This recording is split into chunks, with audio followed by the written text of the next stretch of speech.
The train wheels screeched against frozen rails as Eleanor Matthews pressed her gloved hand to the frosted window.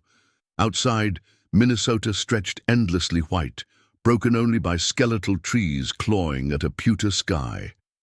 Her breath fogged the glass. As she traced the outline of distant mountains, their peaks lost in gathering storm clouds, in her reticule lay a single letter, creased from repeated reading, promising a new life with a man she'd never met in a town called Millbrook. Eleanor had never imagined that within hours she'd be fighting for the lives of 8 children who hadn't spoken a word in over a year. Before we jump back in, tell us where you're tuning in from.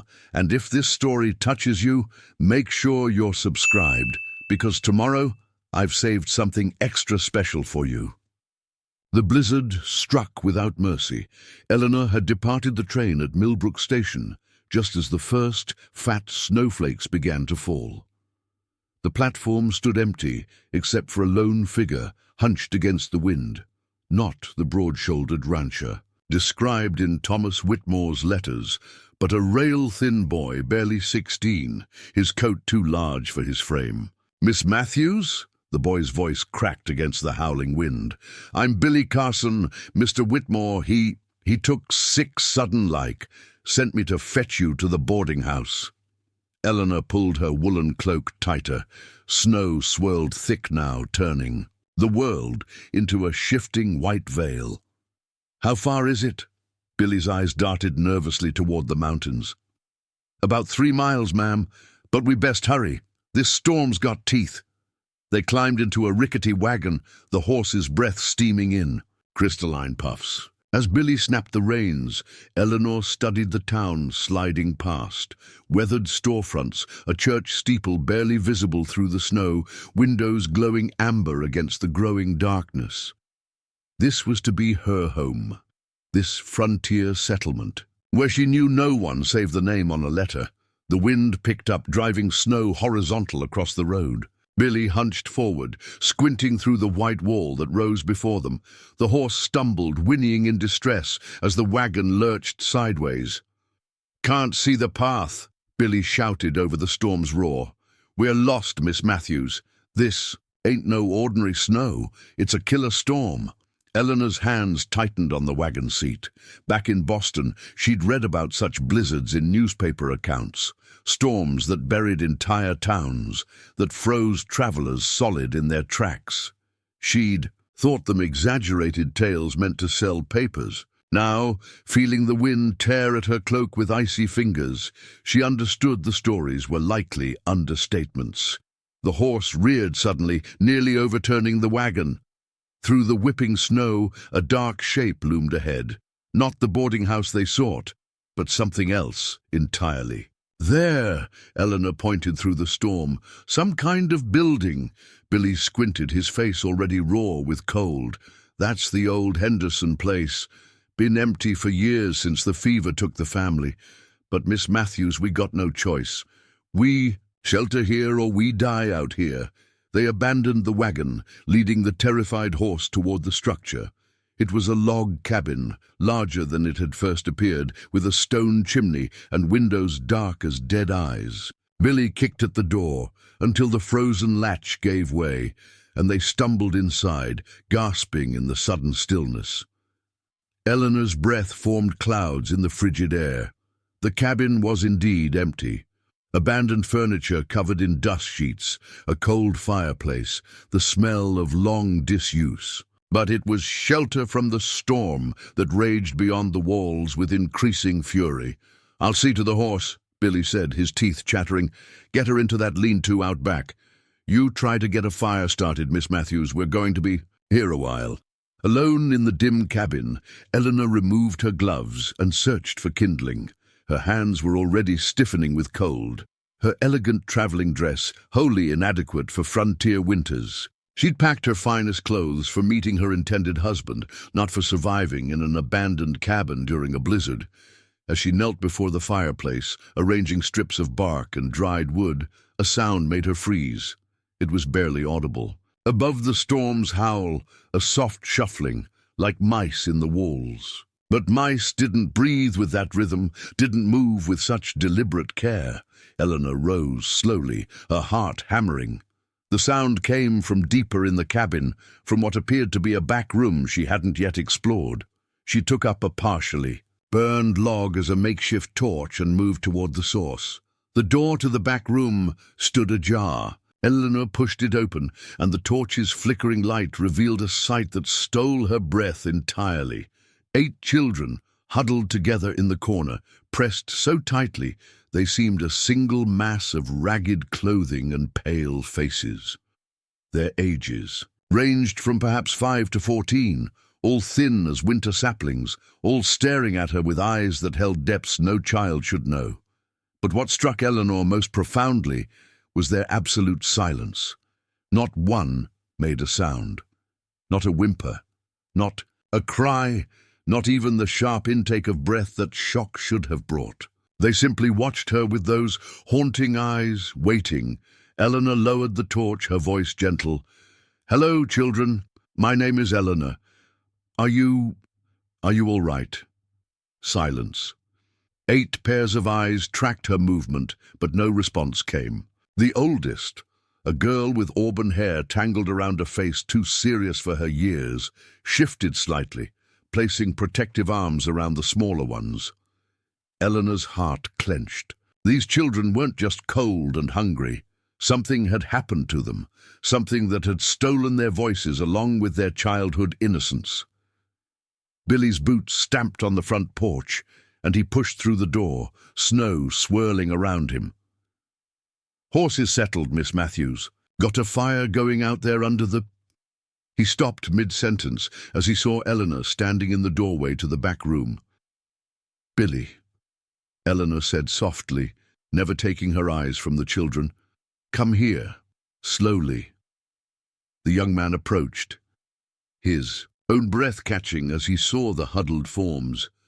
"Jesus and Mary," he whispered. "Where did they come from?" Eleanor knelt, making herself smaller, less threatening. The children pressed closer together, but they didn't flee. "I don't know, but they're freezing and they haven't said a word." The smallest child, a boy who couldn't be more than 5, swayed where he sat, his lips blue with cold. Eleanor's maternal instincts, dormant for her 26 years, roared to life with fierce intensity. "Billy, get that fire built up in the main room, high and hot. These children are near frozen to death." As Billy hurried away, Eleanor extended her hand toward the children, palm up, unthreatening. "I know you're scared. I know you don't know me. But you're safe now. I promise you're safe." The auburn-haired girl studied Eleanor's face for a long moment, searching for something. Trust, perhaps, or the absence of cruelty. Whatever she saw must have satisfied her, because she slowly nodded, once. It was the first communication Eleanor had received, and it felt like a victory. One by one, with patience that surprised her, Eleanor coaxed the children from their corner. They moved like wild things, ready to bolt at the first sign of threat, but they followed her into the main room where Billy had built a roaring fire that painted the cabin walls in dancing orange light. The children arranged themselves in a semicircle, around the hearth, the older ones shielding the younger from any perceived danger. Eleanor began to take stock of them in the firelight. 4 boys, 4 girls, all bearing the telltale signs of hardship. Clothes too small or too large, faces gaunt with hunger, that wariness in their eyes that spoke of betrayal by the adult world. But it was their silence that haunted Eleanor most. Children should chatter, should ask questions, should cry when frightened or hurt. These 8 made no sound beyond the soft rustle of movement, as if their voices had been buried so deep that even they couldn't find them. Billy crouched beside Eleanor, his voice low. "Miss Matthews, I seen them children before. Not close-like, but around town. They've been living rough since last winter when the orphanage closed down. Most folks figured they'd died or moved on." Eleanor's throat tightened. "The orphanage closed?" "Aye. The woman who ran it, Mrs. Kellerman, she took sick and died. Town couldn't find nobody else willing to take on 8 mouths to feed, especially... Billy's voice trailed off. Especially what? Billy glanced at the children, then back to Eleanor. Word was, something bad happened at that place before Mrs. Kellerman passed. Something that left these young ones like this, silent-like. Folks say they ain't spoke a word since. Eleanor watched the children warming themselves by the fire, their faces beginning to show color for the first time. The oldest girl caught her looking and held her gaze steadily, as if taking Eleanor's measure. In those young eyes, Eleanor saw intelligence, protectiveness, and a grief so profound it made her chest ache. Outside, the blizzard raged with increasing fury, the wind howling around the cabin like a living thing seeking entrance. Snow piled against the windows, and the temperature continued to drop. Eleanor realized with growing certainty that they would be trapped here for days, perhaps longer.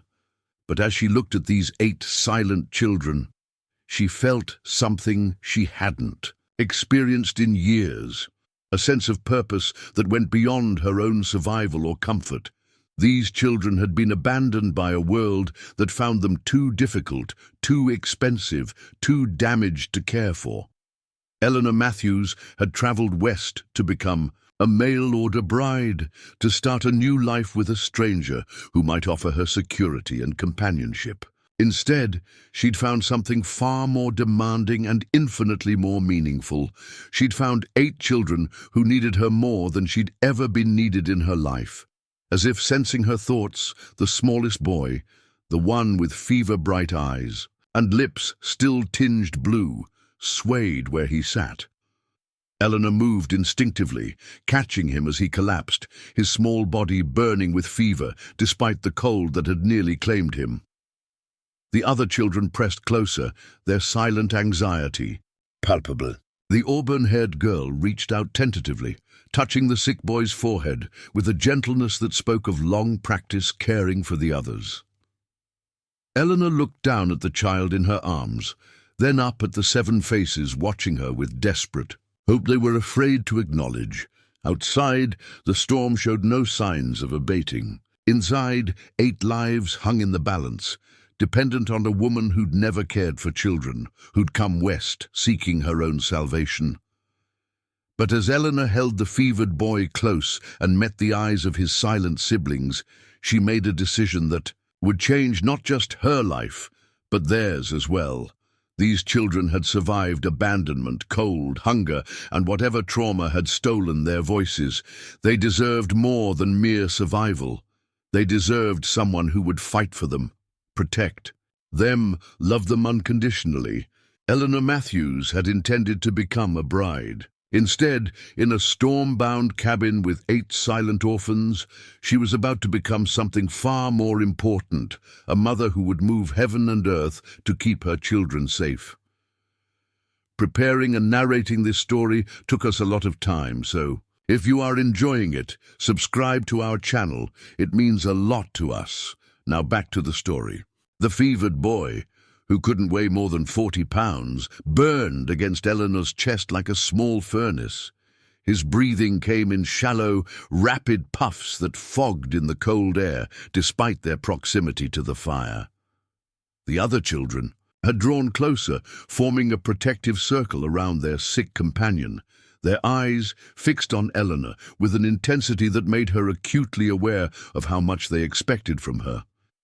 Billy Carson shifted nervously by the door, snow still melting, from his coat onto the cabin floor. "Miss Matthews," he said quietly, "that child needs a doctor. Problem is, Doc Harrison lives clear on the other side of town, and in this storm—" Eleanor didn't look up from the boy's flushed face. His skin felt papery and dry, and when she pressed her fingers gently to his throat, his pulse fluttered like a caged bird. Back in Boston, she'd helped care for her younger cousins during childhood illnesses, but this felt different, more serious, more urgent. "What's his name?"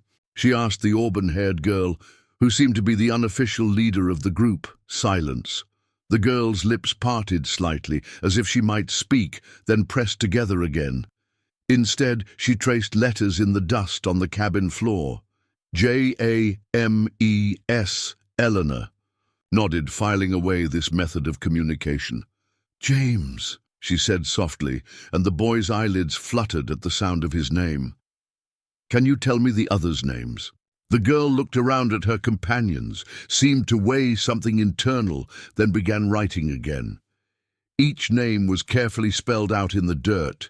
Sarah, herself, Michael, Lucy, Thomas, Anna, Peter, and Mary. 8 names for 8 children, who'd been invisible to a town that preferred not to see them. Eleanor committed each name to memory, studying the faces that went with them. Michael appeared to be the second oldest, perhaps 12, with dark hair and observant eyes that missed nothing. Lucy and Anna were clearly sisters, both with the same honey-colored braids and heart-shaped faces. Thomas and Peter might have been twins, if not for the 2-year age difference. Both had the same stubborn chin and freckled noses. Mary was the second youngest, probably 6, with enormous blue eyes and fingers that constantly worried the hem of her tattered dress. We need to break his fever, Eleanor said, making her voice calm and confident despite the panic clawing at her chest. Billy, is there a well outside? Aye, but it'll be iced over thick.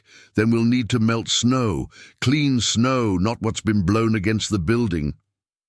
Eleanor gently laid James on a moth-eaten quilt near the fire, then began removing her traveling cloak. Sarah, can you help me tear this into strips? We need cloth for cooling compresses. Sarah hesitated, then nodded. Her hands, though small, worked with surprising efficiency as she and Eleanor tore the expensive wool into usable pieces. The other children watched every movement, ready to help but waiting for direction. As they worked, Eleanor found herself talking, partly to fill the unnatural silence, partly to keep her own nerves steady. I have a brother back in Boston who used to run terrible fevers as a child. Our cook, Mrs. Henley, she always said the key was to bring the temperature down slow and steady, not shock the system. Billy had returned with a pot full of snow, which he set near the fire to melt. Steam began rising from it almost immediately. Eleanor tested the temperature with her finger, warm but not hot, then soaked several cloth strips. This might feel cold at first, she told James, though she wasn't sure he could hear her. She placed the damp cloth on his forehead, and his body relaxed slightly. There, that's helping already. Michael stepped forward and pointed to himself, then to James, then made a cradling motion with his arms. Eleanor understood immediately. You want to hold him while I tend the compresses. At Michael's nod, she carefully transferred the sick boy. Michael settled cross-legged on the floor, supporting James with a practiced ease that spoke of long experience caring for the younger children. As Eleanor worked, refreshing the cloths and monitoring James's breathing, she became aware of the subtle ways the children communicated without words. A gesture here, a meaningful look there, sometimes a gentle touch on the shoulder or hand. They developed their own language, one born of necessity and mutual dependence. Lucy approached with something cupped in her hands, a small tin she'd retrieved from somewhere in the cabin's depths. Inside were dried herbs, their scent sharp and medicinal when Eleanor opened the lid. Where did you find this? Eleanor asked, but Lucy simply pointed toward the back room where they'd first been discovered. Eleanor held the tin to her nose, recognizing chamomile and what might be willow bark. Mrs. Henderson must have kept these for medicine. Lucy, you may have just saved James's life. The girl's face flushed with pride at the praise, the first real emotion Eleanor had seen from any of them beyond wariness and fear. Billy had been unusually quiet, standing by the window and peering out at the storm. Now he turned back to the group, his young face grave. Miss Matthews, I hate to worry you more, but this storm's getting worse. Wind's shifting from the north now. That means it'll blow for days, maybe a week. Eleanor felt a chill that had nothing to do with the temperature. A week? Maybe more. I've seen storms like this before. They settle in and don't let up. We're Well and truly snowed in. Eleanor looked around the cabin, at the meager pile of supplies Billy had brought from the wagon, at the 8 children depending on her, at James, whose fever showed signs of breaking but who was still gravely ill. A week trapped here with minimal food and no way to get help. She'd come west seeking a new life, a husband who might provide security and companionship. Instead, she was stranded in an abandoned cabin with 8 silent orphans and barely enough resources to keep them alive for more than a day or two. The rational thing would be to focus on her own survival. Wait out the storm, then continue to Millbrook and her intended marriage. These children had survived on their own for months. Surely, they could continue to do so. But as Eleanor looked at their faces in the firelight, she knew she couldn't make that choice. James stirred in Michael's arms, his fever-bright eyes opening to focus on Eleanor's face. For just a moment, his expression was purely that of a frightened, sick little boy who needed his mother. Eleanor had never been anyone's mother, had never even been certain she wanted children of her own. But something fundamental shifted inside her as she met James's gaze, something that felt like recognition. Like coming home to a place she'd never known she was looking for. "Billy," she said quietly, "what do you know about the supplies in this cabin? Food, blankets, anything useful?" The boy scratched his head. "Not much, Miss Matthews. Place has been empty going on 2 years. But the Hendersons, they were practical. Invokes, might be root cellar, maybe some preserves they left behind." Sarah had been listening intently. Now she stood and beckoned for Eleanor to follow her toward the kitchen area. In a cupboard that Eleanor had assumed was empty, Sarah revealed several jars of preserved vegetables, a sack of flour that was still good despite being old, and, most precious of all, a jar of honey. "How did you know these were here?" Eleanor asked, and Sarah pointed to herself and the other children, then made a sleeping gesture. They'd been using this cabin as shelter, probably for weeks. Thomas and Peter had disappeared into the back room and returned carrying armloads of blankets and quilts that had been stored in a cedar chest. The fabrics were old but serviceable, and most importantly, they were clean and dry. As Eleanor took inventory of their resources, she realized the children had been surviving here in the most basic way possible, sharing what little they found, protecting each other, making do with almost nothing. They'd created their own family from necessity, with Sarah as the mother figure and Michael as the protector, the older ones caring for the younger, with a devotion that put most adults to shame. Mary approached Eleanor shyly, tugging on her skirt. When Eleanor knelt to the little girl's level, Mary pointed to the fire, then to a large pot they'd found, then rubbed her stomach. "You're hungry," Eleanor said, and Mary nodded vigorously. "Of course you are. When did you last eat?"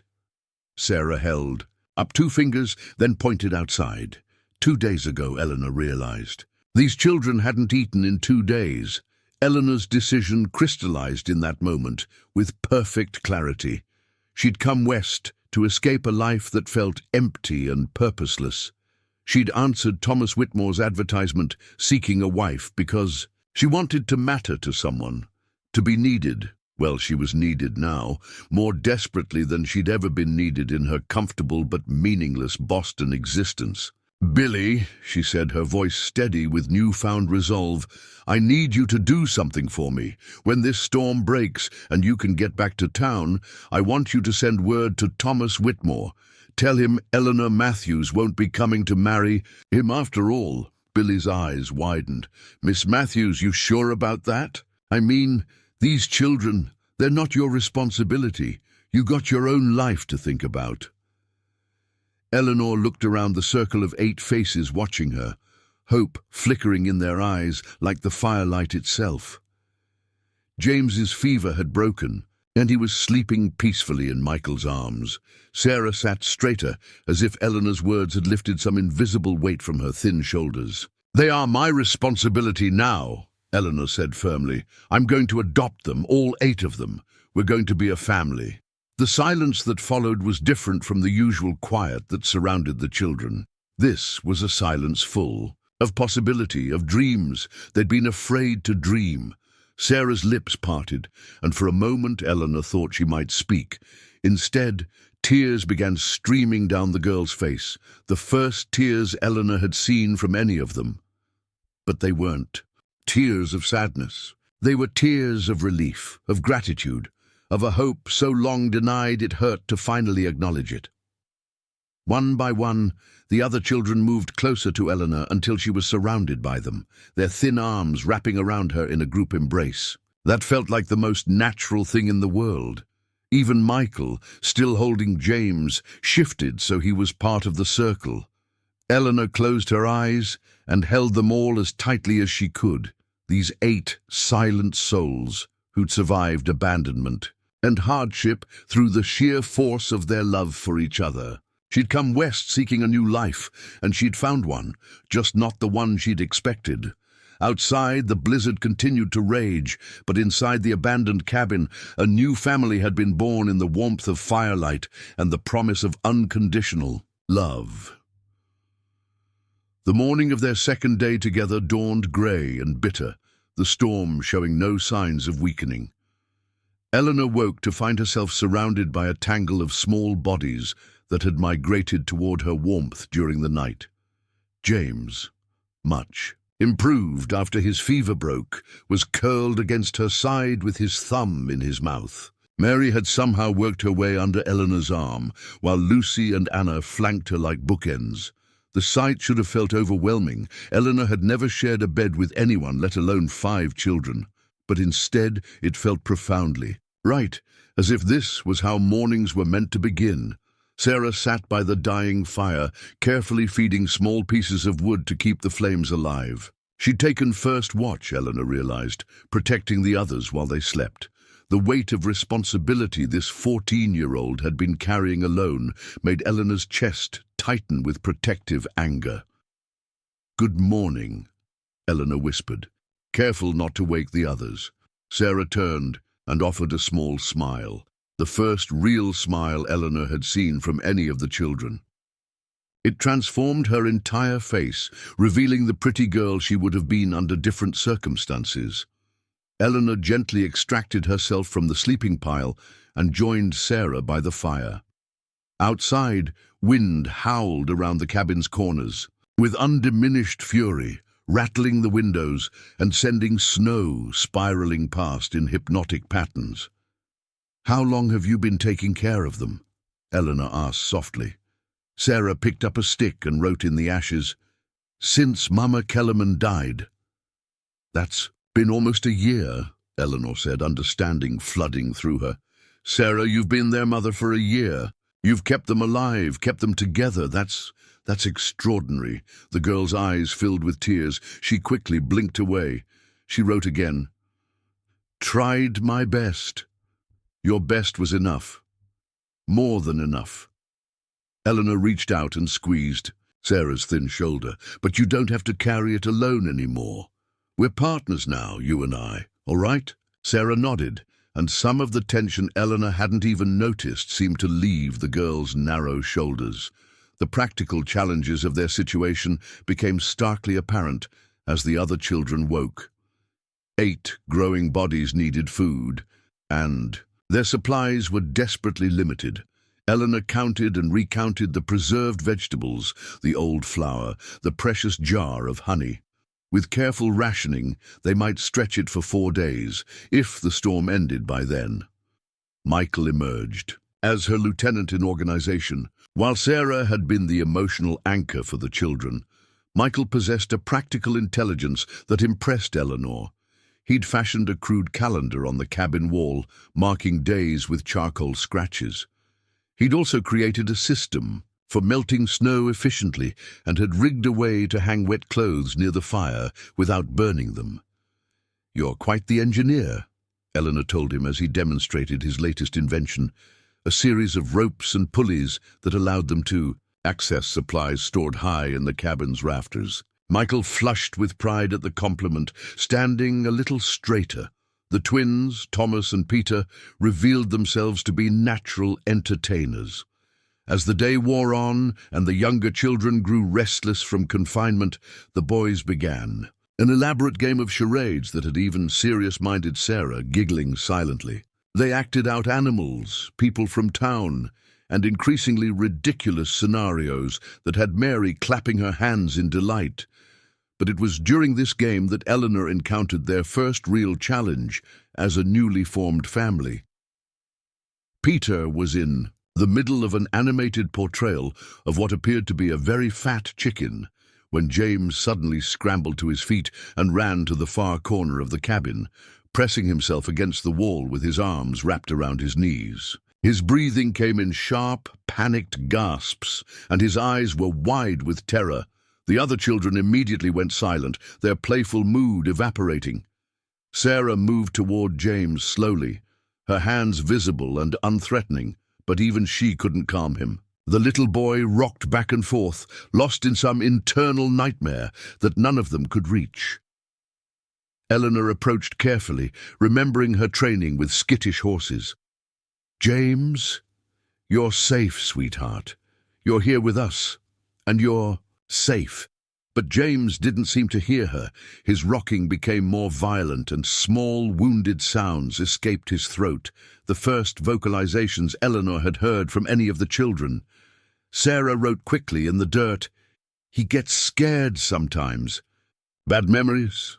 Eleanor's heart clenched. What kind of bad memories could a 5-year-old carry that would cause such terror? She knelt several feet away from James, making herself small and non-threatening. "James, can you hear my voice? You don't have to look at me, but if you can hear me, I want you to know that no one here will hurt you, ever. Sarah won't let them, Michael won't let them, and neither will I." Very slowly, James's rocking began to slow. His breathing was still rapid, but the panicked edge was fading. "That's good," Eleanor continued, her voice steady and warm. "You're doing so well. You're being very brave." Lucy approached with something in her hands, the ragged doll that Mary usually carried. She set it carefully within James's reach, then backed away. After a long moment, James reached out and pulled the doll against his chest, his breathing finally beginning to normalize. Eleanor realized she was witnessing something extraordinary. These children had developed their own methods for dealing with trauma, their own ways of caring for each other that went far beyond what most adults could manage. They'd created a healing environment through pure instinct and love. "You've done this before?" Eleanor said to Sarah, who nodded gravely. "How often does this happen?" Sarah held up fingers, sometimes once a day, sometimes not for weeks. It was unpredictable, triggered by things that seemed random to outsiders, but held terrible significance for James. "What happened to you all?" Eleanor asked gently. "At the orphanage before Mrs. Kellerman died?" The silence that fell was different from their usual quiet. This was heavy with secrets, with pain too large for words. Sarah's face went pale, and even confident Michael seemed to shrink into himself. Finally, Sarah wrote one word: Mr. Crawley. The name meant nothing to Eleanor, but the way all 8 children reacted, the way they unconsciously moved closer, together, the way their faces closed off, told her everything she needed to know. Someone named Crawley had hurt these children badly enough to steal their voices and leave them with nightmares that could strike without warning. Eleanor felt a fury building in her chest, clean and cold as the storm outside. Whatever had been done to these innocents, whoever this Crawley was, she would make sure he never came near them again. But first, she had to get them through the immediate challenges of survival. By midday, their water situation had become critical. The cabin's well was indeed frozen solid, and melting snow provided only a fraction of what 8 children and 2 adults needed. Eleanor found herself rationing even drinking water, giving the children priority, while she made do with barely enough to wet her lips. Michael noticed and began refusing his share, trying to give it back to Eleanor. She was torn between pride at his selflessness and concern for his health. These children had been deprived of so much for so long that they'd learned to survive on almost nothing, but Eleanor was determined that those days were over. "Michael," she said firmly, "part of being a family means everyone gets what they need. That includes you, and that includes me. We share equally, or we don't share at all." It was a lesson they all needed to learn. When Eleanor distributed the day's food ration, a thin soup made from preserved vegetables and stretched with melted snow, she noticed the older children automatically giving larger portions to the younger ones, leaving themselves with barely enough to survive. "Stop," Eleanor said, surprising them with the sharpness in her voice. "Look at me, all of you." 8 pairs of eyes turned to her, startled by her tone. In this family, everyone eats. Everyone gets their fair share. The days of the older ones going hungry so the younger ones can eat are over. We're not just surviving anymore, we're living, and living means everyone matters equally. Sarah looked stricken, as if Eleanor was asking her to abandon the only way she'd known how to keep her makeshift family alive. Eleanor softened her voice. "Sarah, you've done an amazing job taking care of everyone, but now you have help. Now you get to be 14 years old instead of carrying the weight of 8 lives on your shoulders. Can you trust me to help carry that weight?" The girl's internal struggle was visible on her face. Finally, she nodded and picked up her spoon, taking her first real bite instead of just pretending to eat while watching the others. As the afternoon wore on, Eleanor began to understand the complex dynamics these children had developed. Sarah was the worrier, the one who anticipated problems before they arose. Michael was the solver, the one who figured out how to make do with less. Lucy and Anna were the memory keepers, somehow knowing where everything was stored and which resources were still available.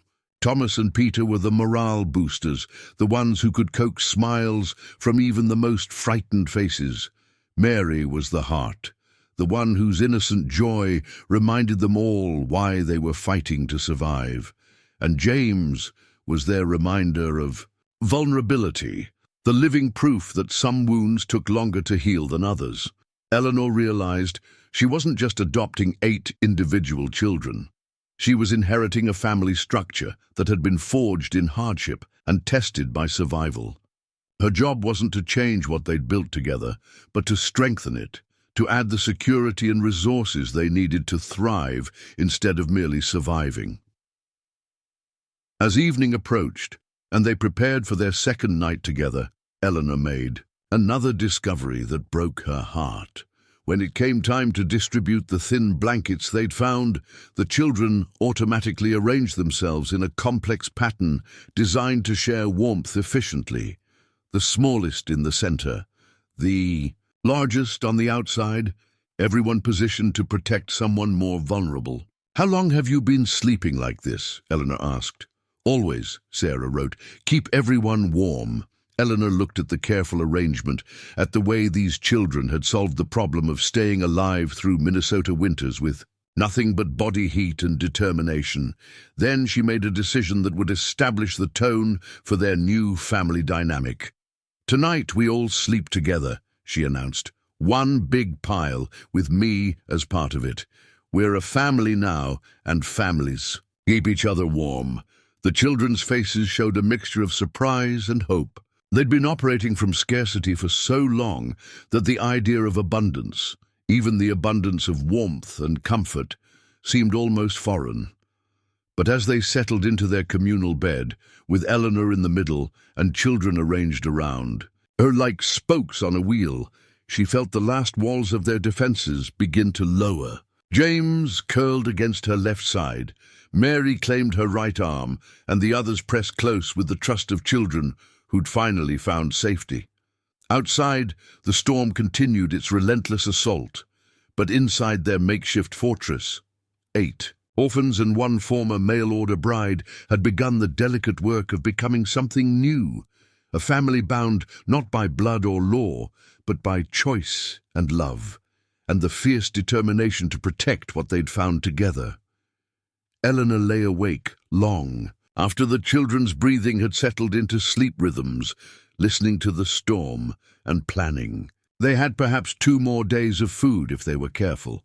The storm might last a week, and somewhere in the world beyond this cabin, a man named Crawley might still pose a threat to her children. Her children. The thought no longer seemed strange. Eleanor. Matthews had come west to escape a purposeless life, and she'd found a purpose beyond anything she could have imagined. Now she just had to figure out how to keep them all alive long enough to make it real. On their 3rd morning trapped in the cabin, Eleanor woke to find Lucy sitting by the window, tracing patterns in the frost with her fingertip. The little girl's breath fogged the glass as she worked, creating delicate spirals and flowers that caught the pale morning light. It was the first purely creative act Eleanor had witnessed from any of the children, something done not for survival, but for the simple joy of making something beautiful. Eleanor slipped from the warm tangle of sleeping bodies and joined Lucy at the window. "Those are lovely," she whispered, not wanting to wake the others. Lucy smiled shyly and pointed to the patterns, then to Eleanor, offering to teach her the technique. For the next few minutes, they worked side by side in comfortable silence, their fingers creating an entire garden of frost flowers on the glass. It was a moment of perfect peace, 2 souls connecting through art in a way that words couldn't achieve. When Sarah woke and saw what they were doing, her face lit up with wonder. She'd been so focused on keeping everyone alive that she'd almost forgotten what it meant to simply enjoy something. Eleanor beckoned her over, and soon all 3 were creating an elaborate frost mural that transformed the dreary window into something magical. The boys woke to find their morning view completely changed, and their delight was infectious. Even serious Michael cracked a smile as he studied the intricate patterns. Thomas and Peter immediately began trying to replicate the technique on other windows, their competitive spirits turning it into a friendly contest. It was Anna who made the breakthrough that would change everything.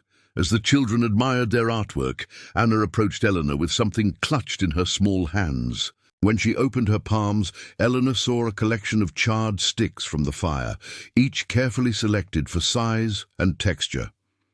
Anna held up one of the sticks and began drawing on the cabin's wooden wall.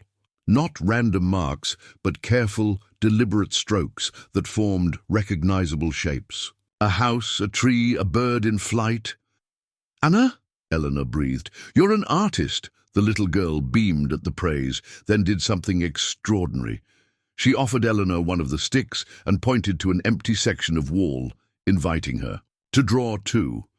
Eleanor had never considered herself particularly artistic, but she accepted the charcoal stick and began sketching. Her first attempts were clumsy, but Anna watched with patient encouragement, occasionally guiding Eleanor's hand to show her a better technique. Before long, they had an audience. The other children gathered around, fascinated by this new form of expression. Sarah picked up a stick and carefully drew a flower, not just any flower, but a detailed rose with thorns and leaves that showed remarkable skill for someone with no formal training. Michael's drawing was more practical, a diagram of a water pump that looked like it could actually be built. Thomas drew a horse mid-gallop, while Peter created a comic scene of a cat chasing its own tail. Lucy added butterflies to Anna's garden scene, and Mary drew stick figures holding hands in a chain that went all around the wall. James, still the most fragile of the group, watched from a distance at first. But when Eleanor drew a simple dog and labeled it James's friend, the little boy crept closer. Eventually, he accepted a piece of charcoal and added his own contribution, a wobbly sun with rays that extended in all directions, bringing light to everyone else's drawings. "This is beautiful," Eleanor said, stepping back to admire their collective masterpiece. "We've turned this cabin into an art gallery."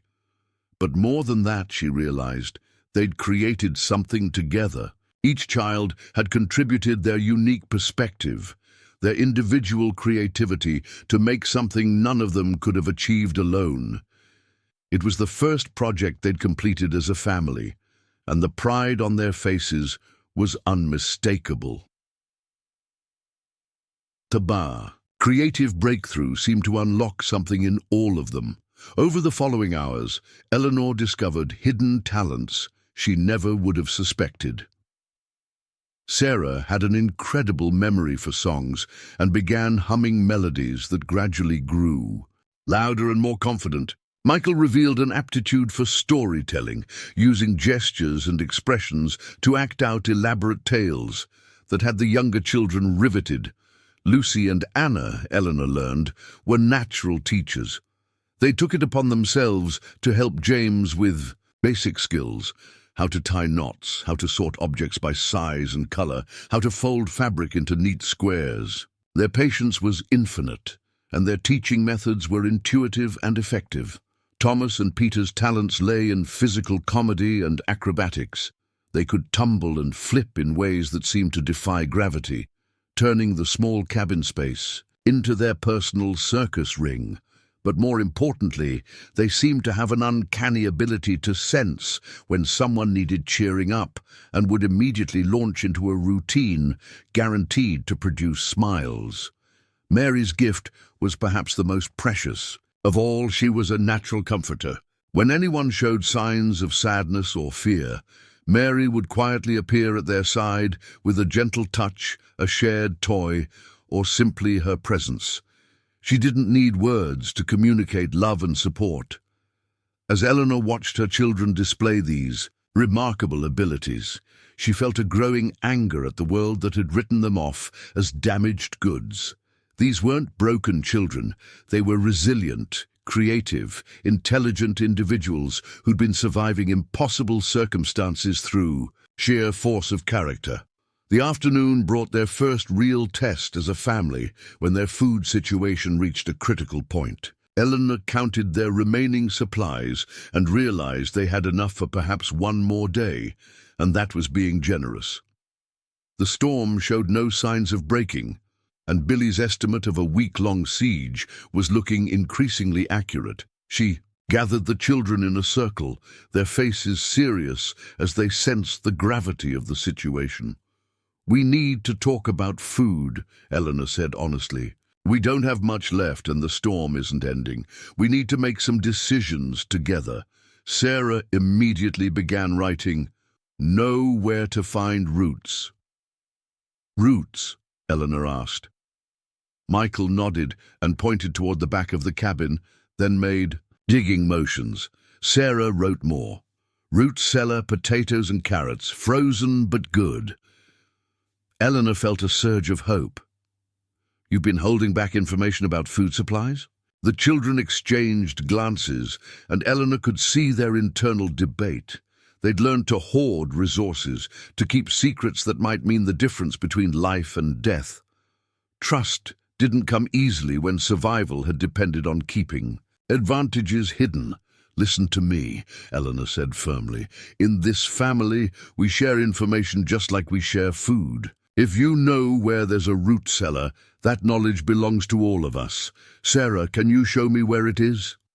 Sarah led them to a trapdoor hidden beneath a rug in the back room, a door so well concealed that Eleanor would never have found it on her own.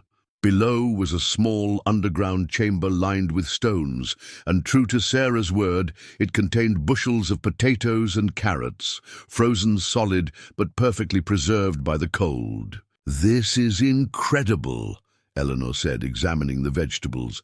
"There's enough here to last us weeks if we're careful." But as she climbed back up from the cellar, she noticed the way the children were watching her, not with joy at their improved situation, but with anxiety. They were waiting for her to claim the food as hers, to establish a hierarchy that would leave them dependent on her generosity. Eleanor understood their fear. They'd learned that adults couldn't be trusted to share fairly, that resources meant power, and power meant the difference between life and death.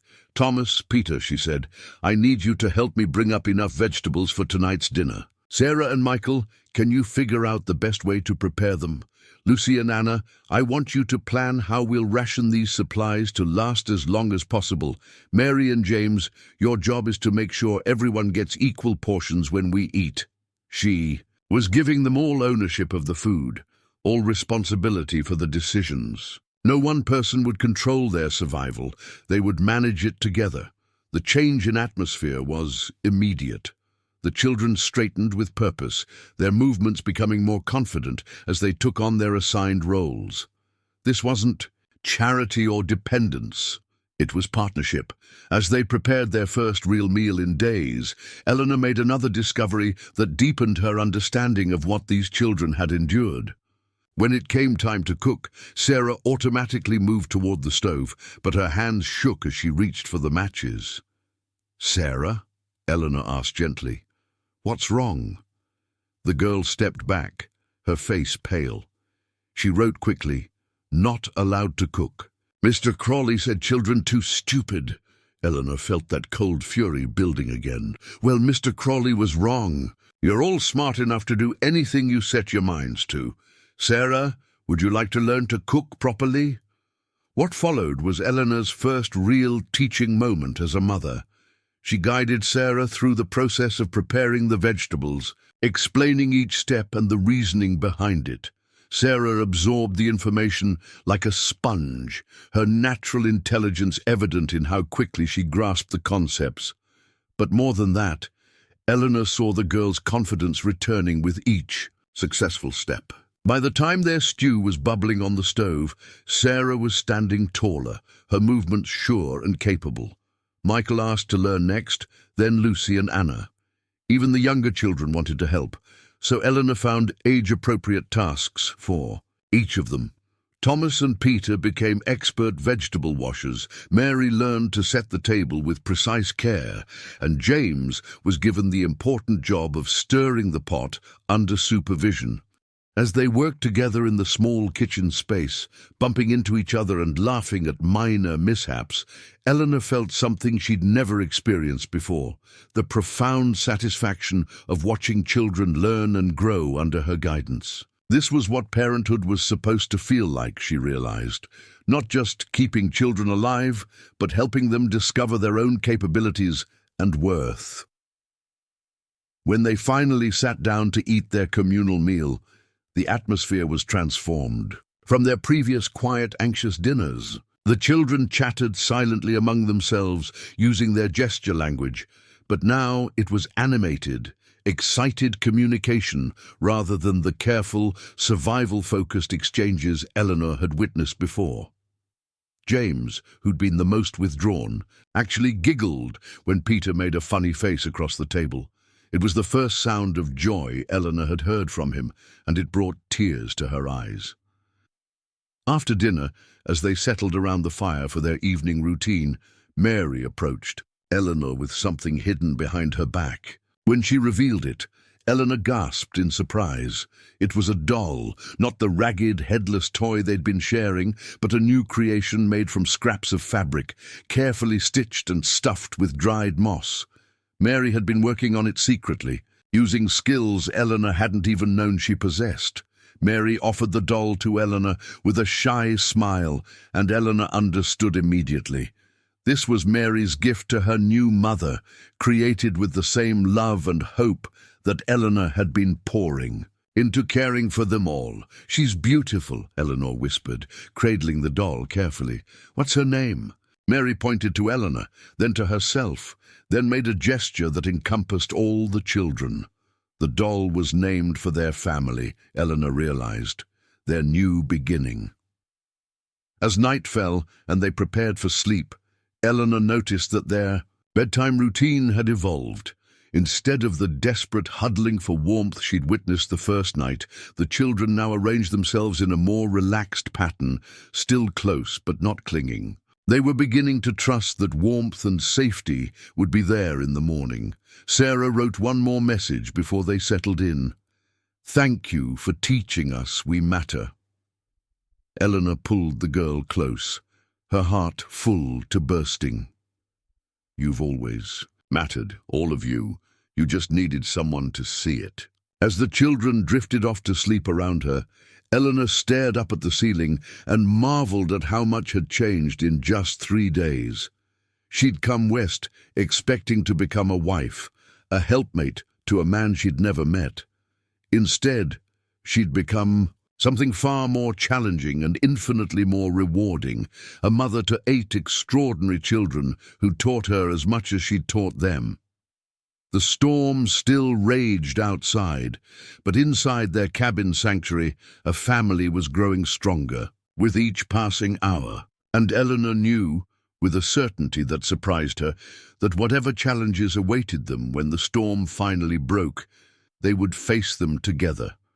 The storm finally broke on their 6th day together, revealing a world transformed by snow, so deep it reached the cabin's windows. Eleanor stood at the frost-cleared glass, watching Billy Carson struggle through drifts that came up to his chest as he made his way toward their refuge.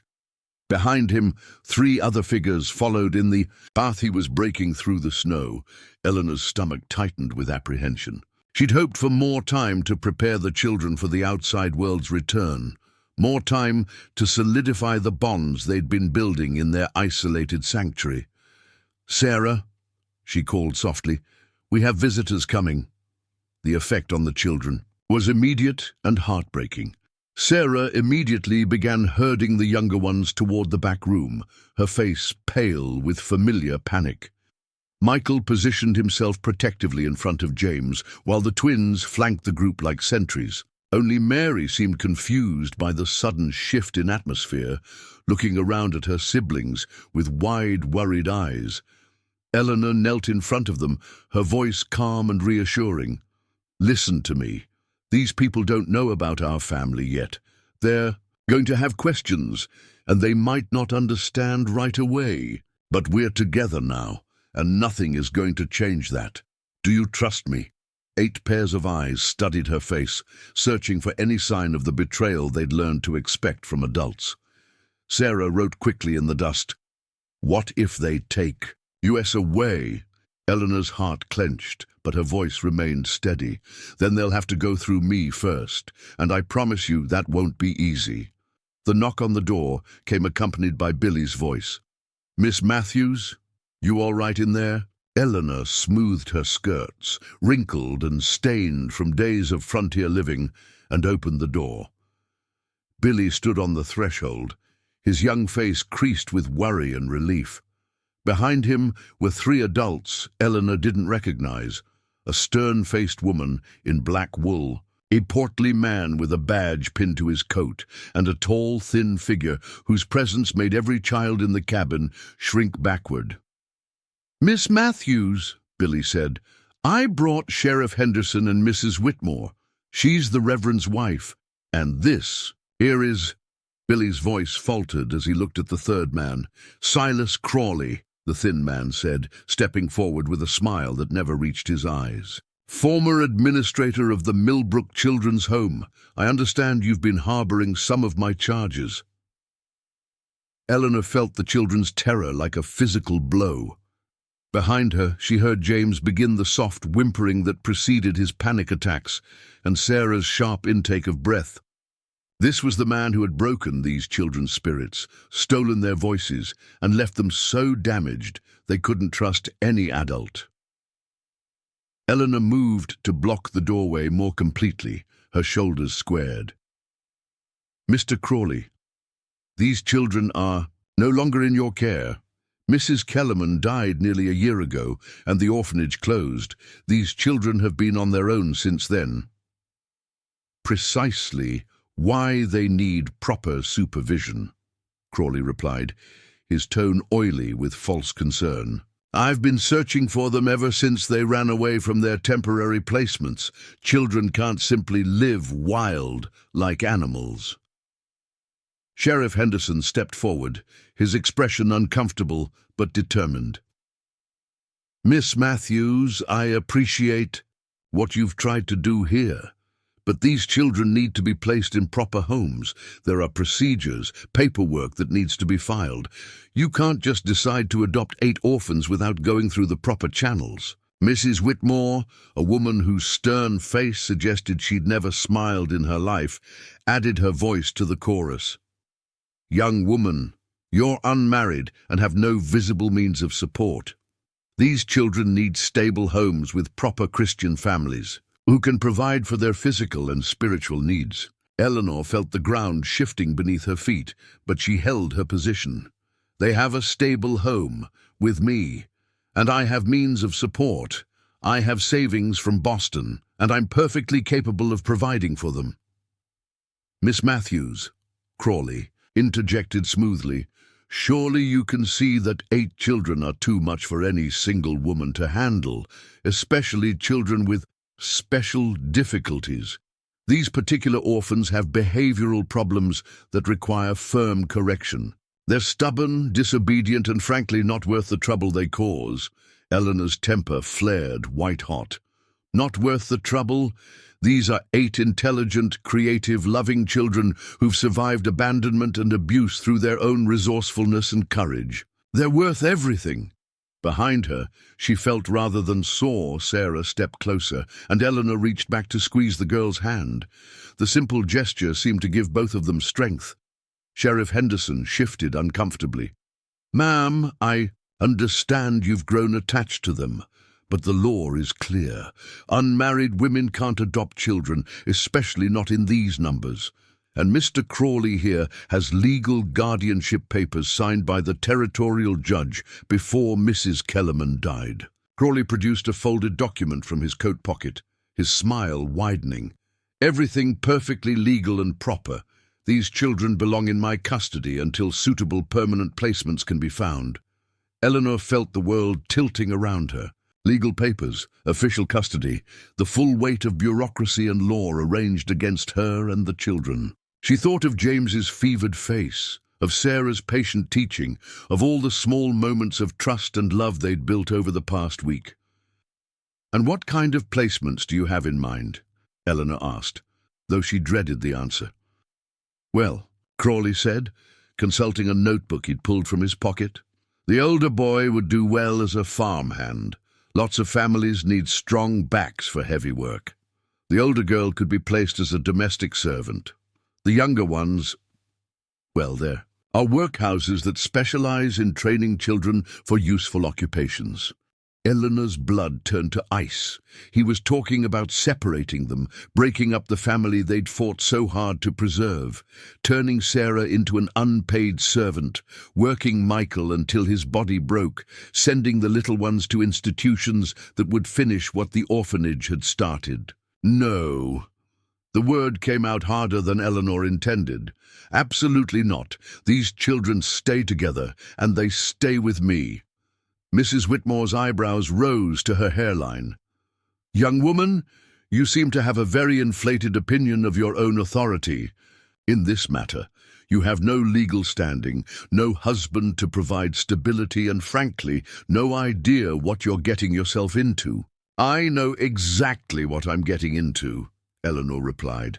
I'm getting into loving 8 children who need someone to fight for them, and I will fight for them. Sheriff Henderson looked genuinely pained. Miss Matthews, please be reasonable. You can't fight the law. These papers are legitimate, and Mr. Crawley has every right to collect these children.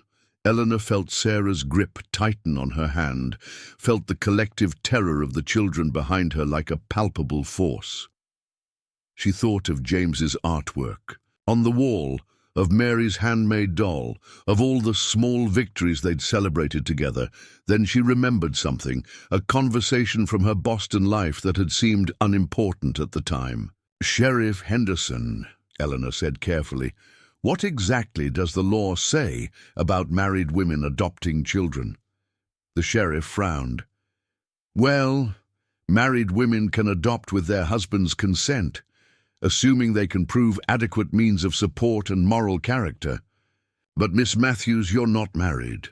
Eleanor took a deep breath, the plan forming in her mind even as she spoke. Actually, Sheriff, I am. Or rather, I will be within the hour. Billy, I need you to ride to town and fetch Thomas Whitmore.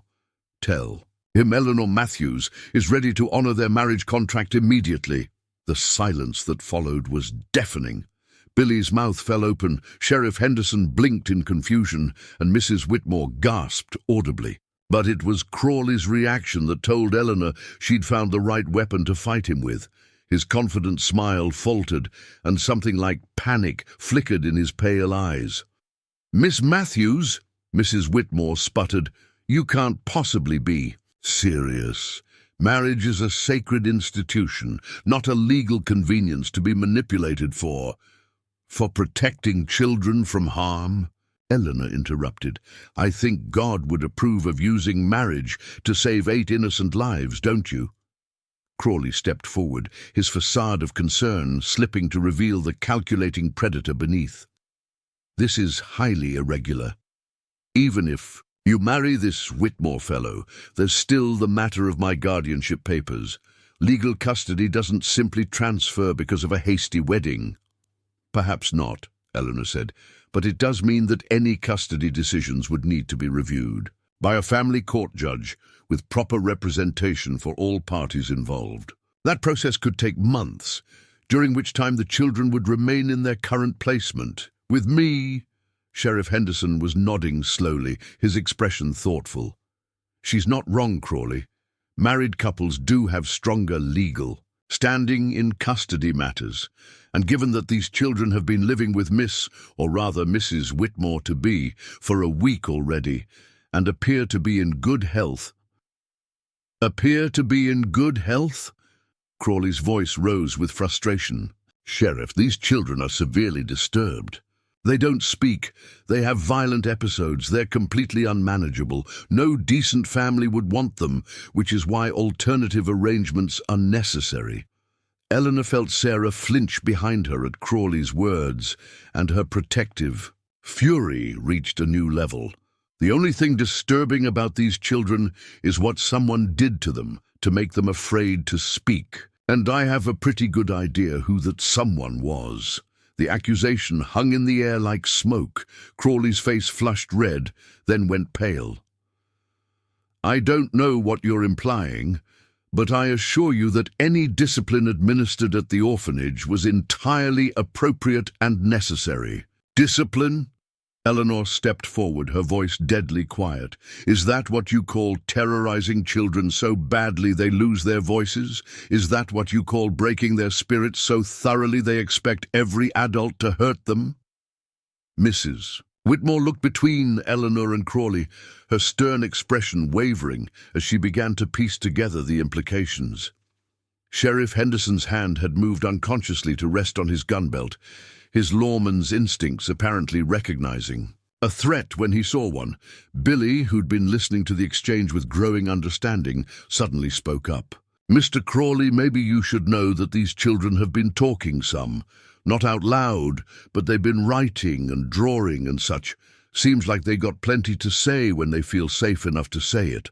Eleanor seized the opportunity. "Sarah, sweetheart, would you show the sheriff and Mrs. Whitmore your writing, and maybe some of the artwork you all created?" Sarah hesitated for a long moment, then walked to the wall where their charcoal drawings decorated the wooden surface. She picked up a stick and wrote clearly in the dust, "He hurt us, all of us. We were scared to tell." The simple words carried more weight than any formal testimony could have. Sheriff Henderson's expression hardened as he studied Sarah's face, seeing the truth written in her eyes. Mrs. Whitmore's stern facade cracked completely, revealing genuine horror underneath. Crawley backed toward the door, his composure finally deserting him. "This is ridiculous. Children make up stories, everyone knows that. You can't take the word of 8 separate witnesses," Eleanor interrupted. "Children who've been so traumatized they can't speak, but who all tell the same story." "Sheriff, I think you need to take a much closer look at Mr. Crawley's methods of discipline." The tide had turned, and everyone in the room could feel it. Crawley's legal papers suddenly seemed far less significant than the evidence of abuse, written on the faces of 8 silent children. But Eleanor knew this was only the beginning of the fight. Even if they could discredit Crawley, there would be other officials, other obstacles, other people who would see 8 orphan children as problems to be solved rather than lives to be cherished. She looked back at her children, and they were hers now, in every way that mattered, and saw them standing straighter, their fear giving way to hope as they realized that Eleanor wasn't backing down, wasn't giving up on them. "Billy," Eleanor said firmly, "please fetch Thomas Whitmore. Tell him we have a wedding to plan." The battle for her family was just beginning, but Eleanor Matthews was ready to fight it with everything she had. Billy Carson rode back through the snow-laden streets of Millbrook with the desperation of a man carrying a message that could save or damn 8 innocent lives. Behind him, the cabin held its breath as Eleanor faced down the officials who threatened to tear apart the family she'd fought so hard to build. Thomas Whitmore arrived within the hour, his broad shoulders filling the doorway as he took in the tense scene before him. Eleanor had expected to feel awkward meeting the man she'd originally come west to marry, but the moment their eyes met, she saw understanding rather than judgment in his weathered face. "Miss Matthews," Thomas said quietly, his voice carrying the steady cadence of a man accustomed to making difficult decisions. Billy explained the situation. "I want you to know that I'm honored you'd think of me in your time of need." Eleanor felt a rush of gratitude for his dignity in what could have been a humiliating moment for both of them. "Mr. Whitmore, I won't pretend this is the marriage either of us envisioned, but these children need legal protection, and I need a husband who won't try to send them away." Thomas glanced over her shoulder at the 8 small faces peering around, her skirts, his expression softening as he took in their obvious terror. "Well then, it seems we understand each other perfectly. When would you like to have the ceremony?" Mrs. Whitmore, who Eleanor now realized must be Thomas's sister-in-law, sputtered with indignation. "Thomas, surely you can't be serious about this ridiculous arrangement. Marriage is a sacred covenant, not a business transaction designed to circumvent the law." Sheriff Henderson looked increasingly uncomfortable as the family drama unfolded in front of him. "Folks, I appreciate that you're trying to work something out here, but I've still got to follow proper procedures. Mr. Crawley has legitimate custody papers, and I can't just ignore them because of a hasty wedding." Crawley, who had been unusually quiet since Sarah's accusation, suddenly stepped forward with renewed confidence. "Exactly, Sheriff.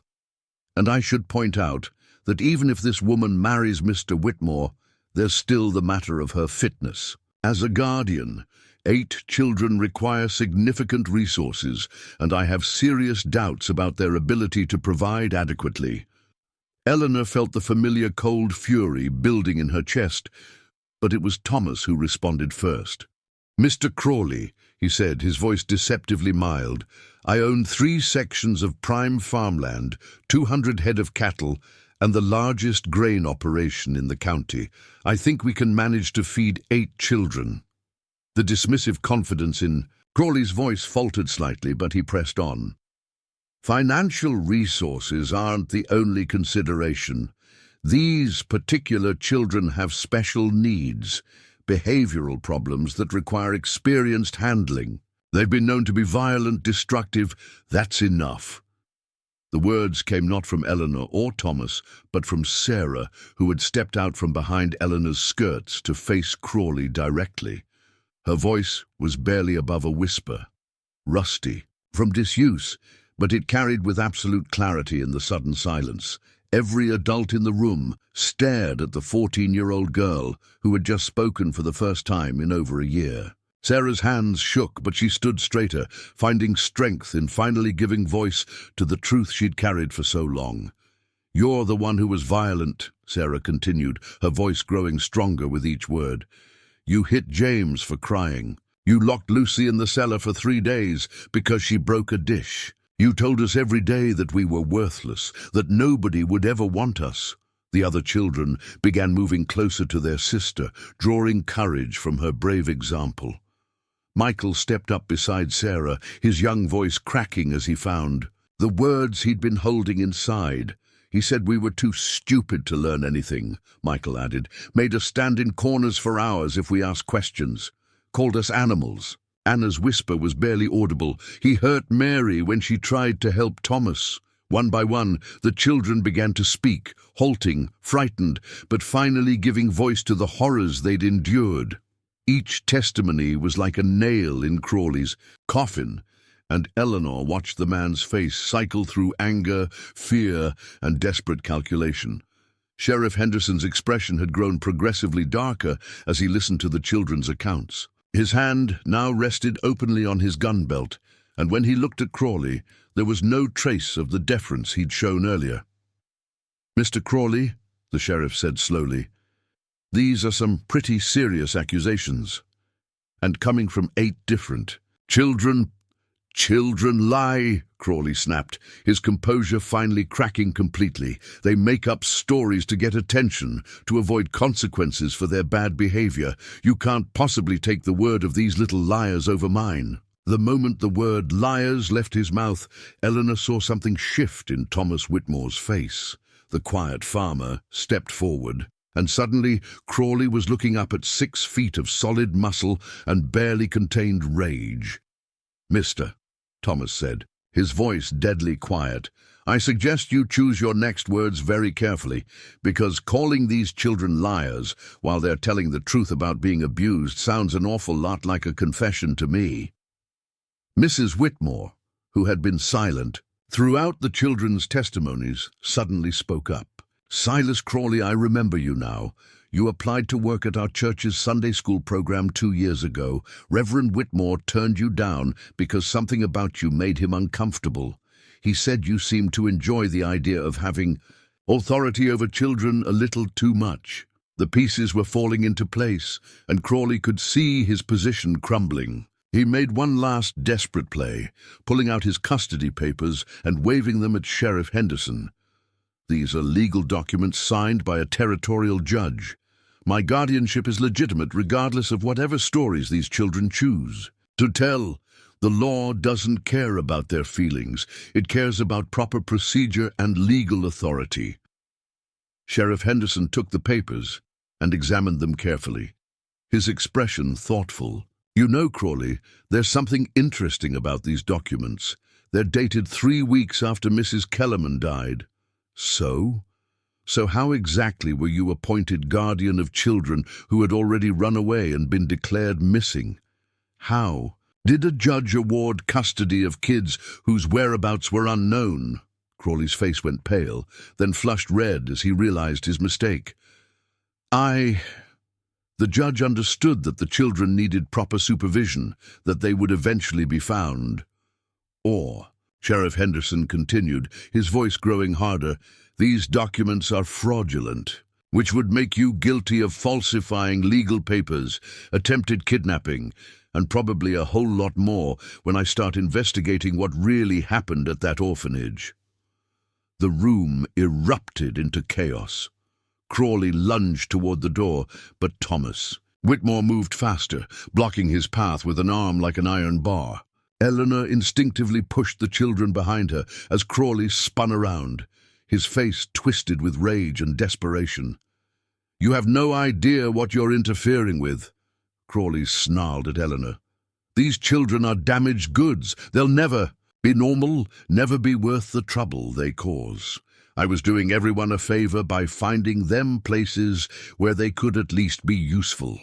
"The only damaged thing here is you," Eleanor replied, her voice steady despite the adrenaline coursing through her veins.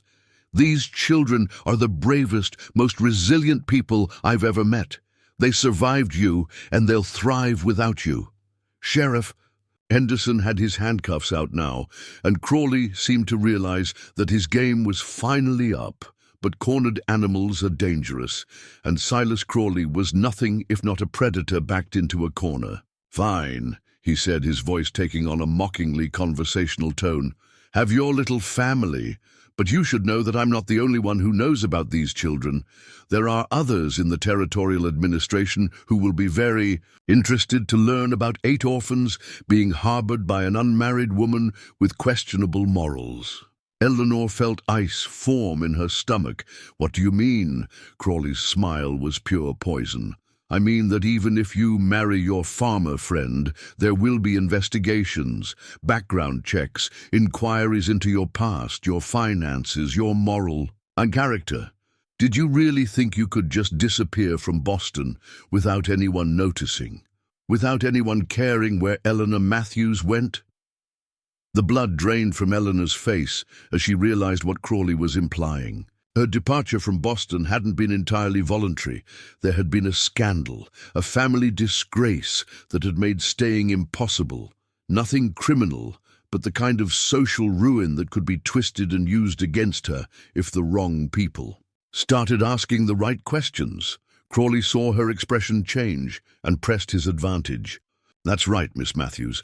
I make it my business to know things about people, and when the territorial authorities learn about your situation in Boston, they might decide that you're not suitable guardian material after all.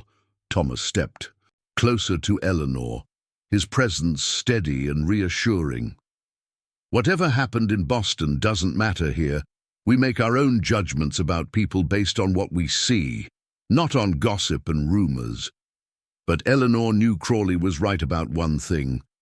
Bureaucrats and judges could be swayed by the right kind of pressure, the right kind of doubt. And if someone was determined to separate her from the children, they would find a way to make it happen. Sheriff Henderson, she said quietly, I think we need to have that wedding ceremony now, before Mr. Crawley has a chance to make any more. And threats. The sheriff nodded grimly. I think you're right. Mrs. Whitmore, as the wife of the town's reverend, you're authorized to perform marriage ceremonies in emergency situations, aren't you? Mrs. Whitmore, who had been watching the proceedings with growing horror at Crawley's behavior, nodded slowly. I am, and I think this certainly qualifies as an emergency.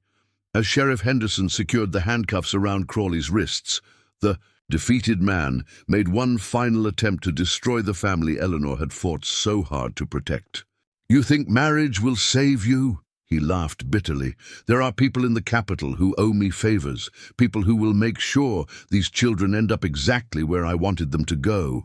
You've won this battle, Miss Matthews, but the war is far from over. Eleanor felt the children press closer to her, their newfound voices falling silent again in the face of this new threat. But as she looked around at their frightened faces, she saw something else. Determination. They had found. Their voices today had learned to fight back against the monsters that haunted them. Whatever came next, they would face it together. Thomas, Eleanor said, turning to the man who was about to become her husband for reasons neither of them had ever imagined. I hope you understand what you're getting into.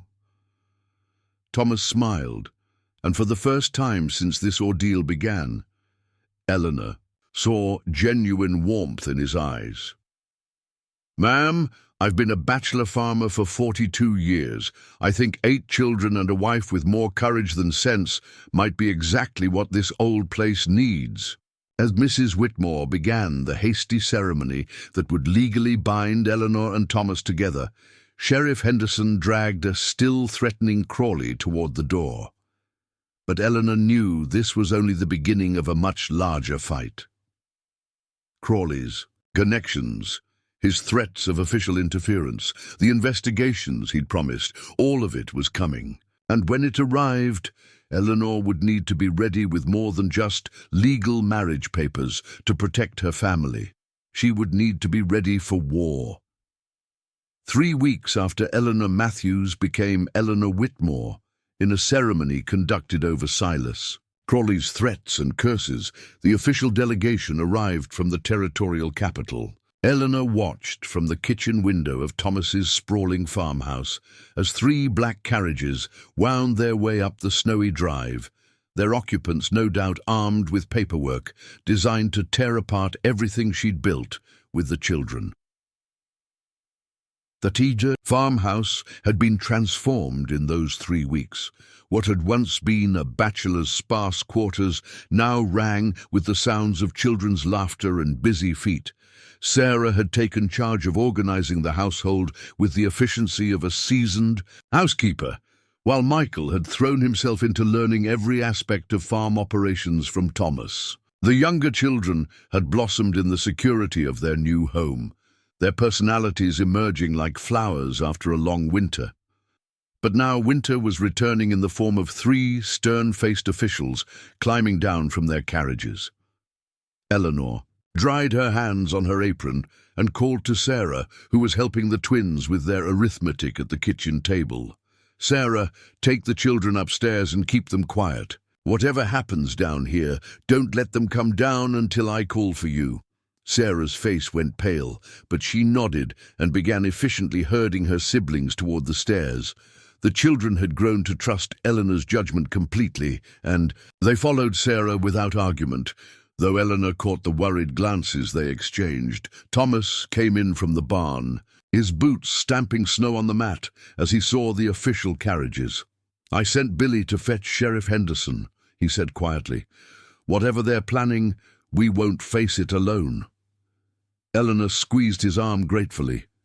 In 3 weeks of marriage, Thomas had proven himself to be exactly the kind of man she'd hoped to find, steady, kind, and absolutely devoted to protecting their unusual family. He'd legally adopted all 8 children the day after their wedding, giving them his name and his protection without hesitation.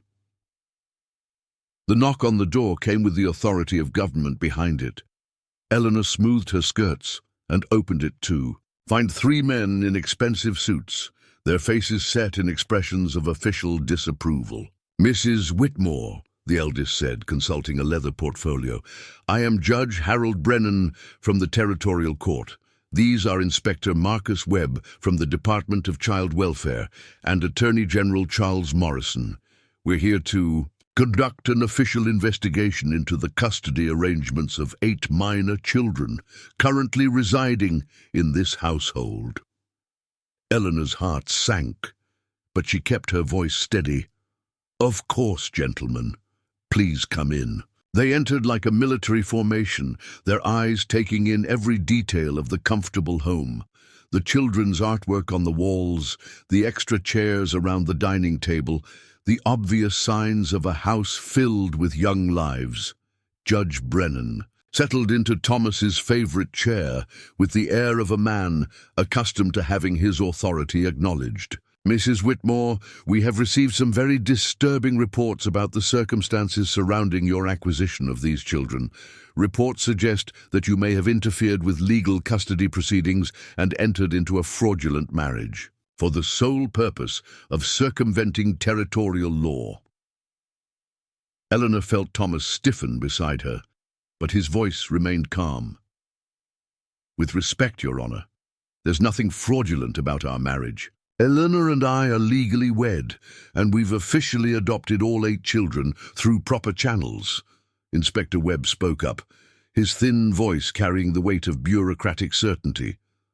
"Mr. Whitmore, while your paperwork may be technically correct, we have serious concerns about the speed and circumstances of these arrangements. 8 orphaned children don't simply appear overnight, and responsible citizens don't marry strangers to avoid legal procedures." "What exactly are you investigating?" Eleanor asked, though she suspected she already knew the answer. "Attorney General." Morrison opened his briefcase and withdrew a thick file. "We're investigating allegations that you unlawfully harbored runaway orphans, interfered with proper custody arrangements, and may have colluded with these children to make false accusations against their legal guardian, Mr. Silas Crawley." Eleanor felt the blood drain from her face. "Mr. Crawley is in jail, charged with fraud and child abuse, based on testimony from 8 witnesses." "Mr. Crawley has been released on bond," Judge Brennan said smoothly. "His attorney has filed a motion challenging the validity of the children's testimony, citing their history of behavioral problems and their obvious coaching by interested parties. The world seemed to tilt around Eleanor. Crawley was free, and somehow he'd managed to turn his victims into the accused. Coaching. Those children told the truth about what he did to them. Children can be very impressionable, Inspector Webb said with condescending sympathy, especially traumatized children who are desperate to please new authority figures. It's not uncommon for them to fabricate stories they think adults want to hear. Eleanor's temper flared.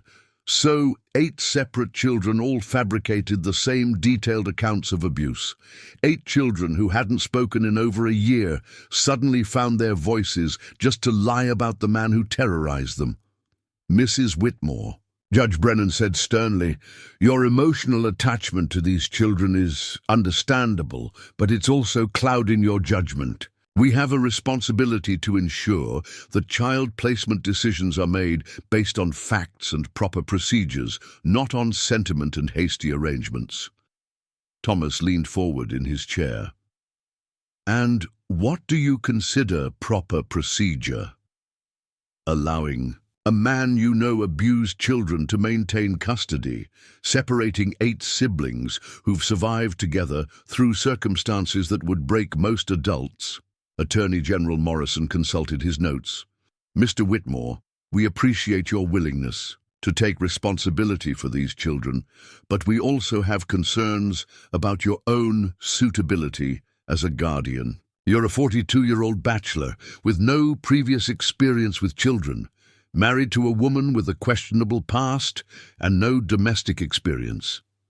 8 traumatized children require specialized care that neither of you are qualified to provide. Eleanor felt the familiar cold dread settling in her stomach. What do you know about my past? Morrison's smile was razor thin. We know about the scandal in Boston, Mrs. Whitmore.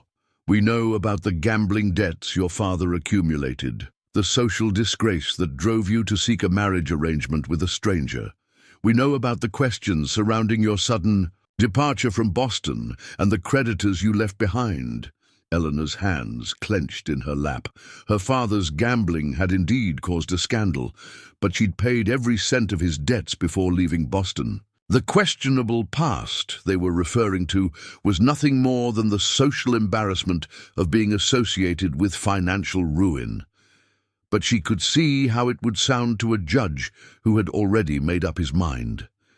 Based on our investigation, Judge Brennan continued, we've determined that the current custody arrangements are not in the best interests of these children.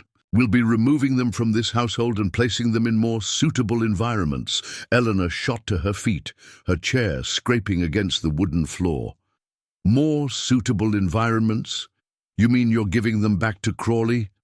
Mr. Crawley will not be resuming direct custody, Inspector Webb said. However, his recommendations for placement will be given due consideration. The older children will be placed in households where they can contribute their labor in exchange for room and board. The younger ones will be sent to the Territorial Children's Home in the capital, where they can receive proper institutional care. Eleanor felt the room spinning around her. Everything Crawley had threatened was coming to pass. The children separated, the older ones turned into unpaid servants, the younger ones lost in an institutional system that would finish breaking whatever spirit they had left. No, she said, her voice carrying absolute conviction. I won't let you take them. Judge Brennan's eyebrows rose at her defiance. Mrs. Whitmore, you seem to be under the impression that you have a choice in this matter. We are representatives of the territorial government, acting under legal authority. These children will be removed from your custody today. On what grounds? Thomas demanded, standing beside his wife. We're married, we have adequate means to support them, and they're thriving in our care. What legal justification do you have for breaking up our family? The grounds, Attorney General, Morrison said coldly, are that this is not a legitimate family. It's a hastily constructed arrangement designed to circumvent the law, entered into by individuals with questionable motives and inadequate qualifications. The territorial government has a responsibility to protect children from adults who would use them for their own purposes. Eleanor stared at the three men, seeing in their faces the same cold calculation she'd seen in Crawley's eyes. They didn't see 8 individual children with hopes and dreams and the right to be loved. They saw problems to be managed, resources to be allocated, inconveniences to be processed through the system. "What purposes?" she asked quietly. "What exactly do you think I'm using these children for, Mrs. Whitmore?" Judge Brennan said with false patience. "Surely you can see how suspicious your actions appear. You arrive in Millbrook to marry one man, abandon that arrangement to collect 8 orphan children, marry a different man within days, and immediately begin legal adoption proceedings. It suggests a calculated plan rather than genuine maternal feelings." Eleanor felt something break inside her chest, not despair, but the last restraint on her protective fury. "You want to know what my plan was? My plan was to give 8 abandoned children a home where they would be loved and protected and valued for who they are. My plan was to be the mother they deserved, instead of just another adult who saw them as burdens to be disposed of."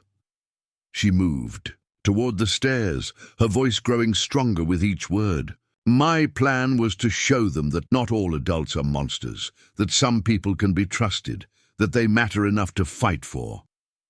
"Mrs. Whitmore," Inspector Webb warned, "if you're thinking of hiding these children or interfering with our investigation—" Eleanor turned back to face them, and something in her expression made all 3 officials take a step backward. "Sarah," she called up the stairs, "bring everyone down here, please." "Mrs. Whitmore, this is highly irregular," Judge Brennan protested. "We haven't authorized contact with the children."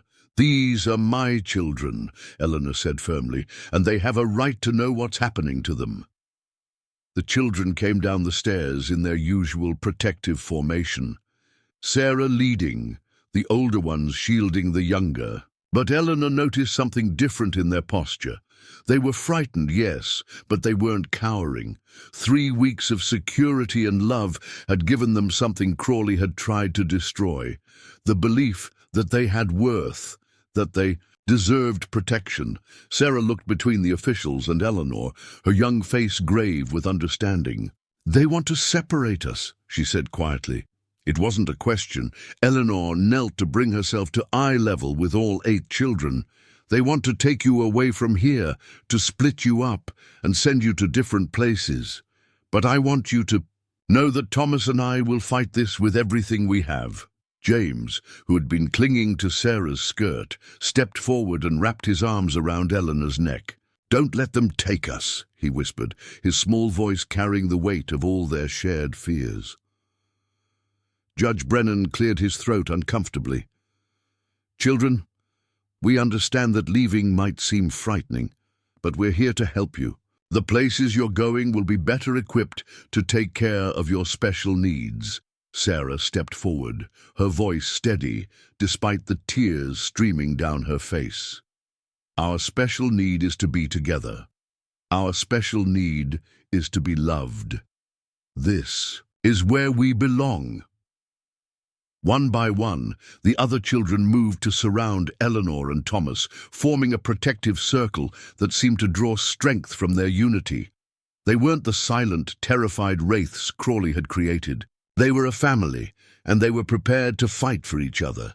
Inspector Webb reached into his briefcase and withdrew official documents. "Children, I'm afraid you don't have a choice in this matter. These are court orders for your removal." Eleanor stood slowly, the children still clustered around her. She looked at the 3 officials with contempt that burned like acid. "And I'm afraid you've made a mistake, gentlemen, because you're not just taking 8 orphans from an unfit guardian. You're tearing apart a real family, destroying bonds that can never be replaced, and traumatizing children who have already survived more pain than you could imagine." She paused, her voice dropping to a whisper that somehow carried more threat than any shout could have. "And that makes you no better than the man who hurt them in the first place." The silence that followed was broken by the sound of horses outside. Sheriff Henderson had arrived with several deputies, but Eleanor couldn't tell if they were there to help or to enforce the court orders. The final battle for her family was about to begin. Sheriff Henderson stepped through the door, his weathered face grim as he took in the scene before him. 3 government officials brandishing court documents, 8 children clustered protectively around Eleanor and Thomas, and tension thick enough to cut with a blade. But he wasn't alone. Behind him came 2 figures that made Eleanor's heart leap with unexpected hope. The first was Billy Carson, his young face flushed with excitement and determination.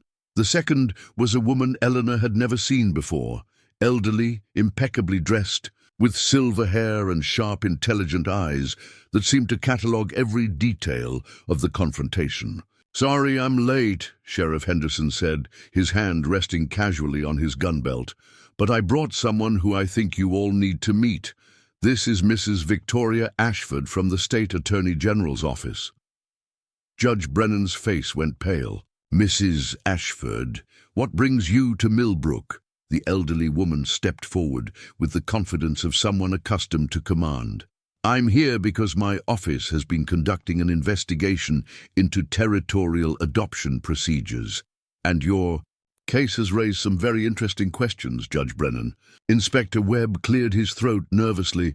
"With respect, ma'am, we're conducting official territorial business here. These children need to be removed from an unsuitable placement immediately." Mrs. Ashford's eyebrows rose. "Unsuitable? Based on what criteria? I've reviewed the files, and what I see is 8 previously traumatized children who have shown remarkable improvement in just 3 weeks under the care of the Whitmores." She moved to where the children stood with Eleanor, her expression softening as she looked at their faces. "Children, I'm Mrs. Ashford. I work for the government too, but I'm here to make sure you're being treated fairly. Can you tell me how you've been feeling here with Mr. and Mrs. Whitmore?" Sarah stepped forward, her voice clear and strong. "They saved us. They gave us a real home for the first time in our lives." Michael nodded emphatically. "They don't hurt us. They don't call us names. They make sure we have enough to eat, and they help us learn things." Lucy, who had been silent through most of the confrontation, suddenly spoke up. "Mrs. Whitmore reads to us every night. She says we're smart and we can be whatever we want to be when we grow up."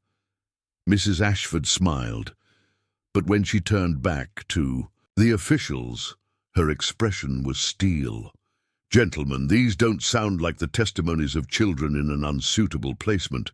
They sound like the testimonies of children who have found exactly what they needed." Attorney General Morrison stepped forward, his face flushed with anger.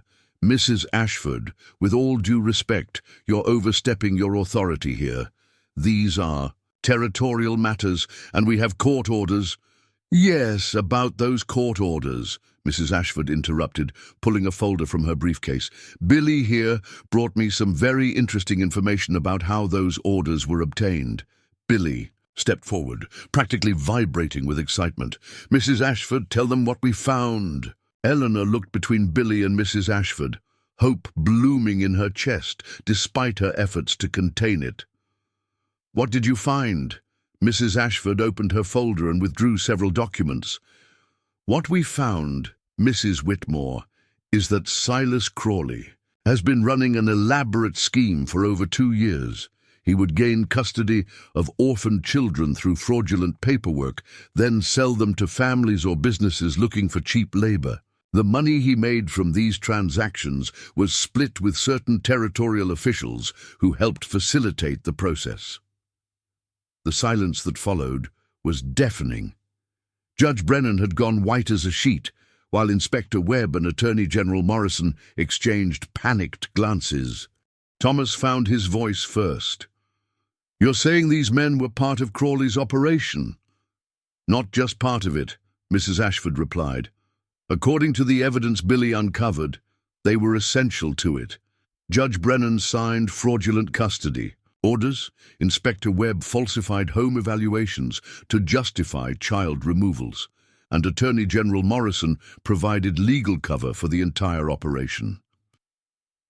Eleanor felt the world tilt around her as the implications sank in. The investigation, the questions about our fitness as guardians, none of it was legitimate. Mrs. Ashford shook her head.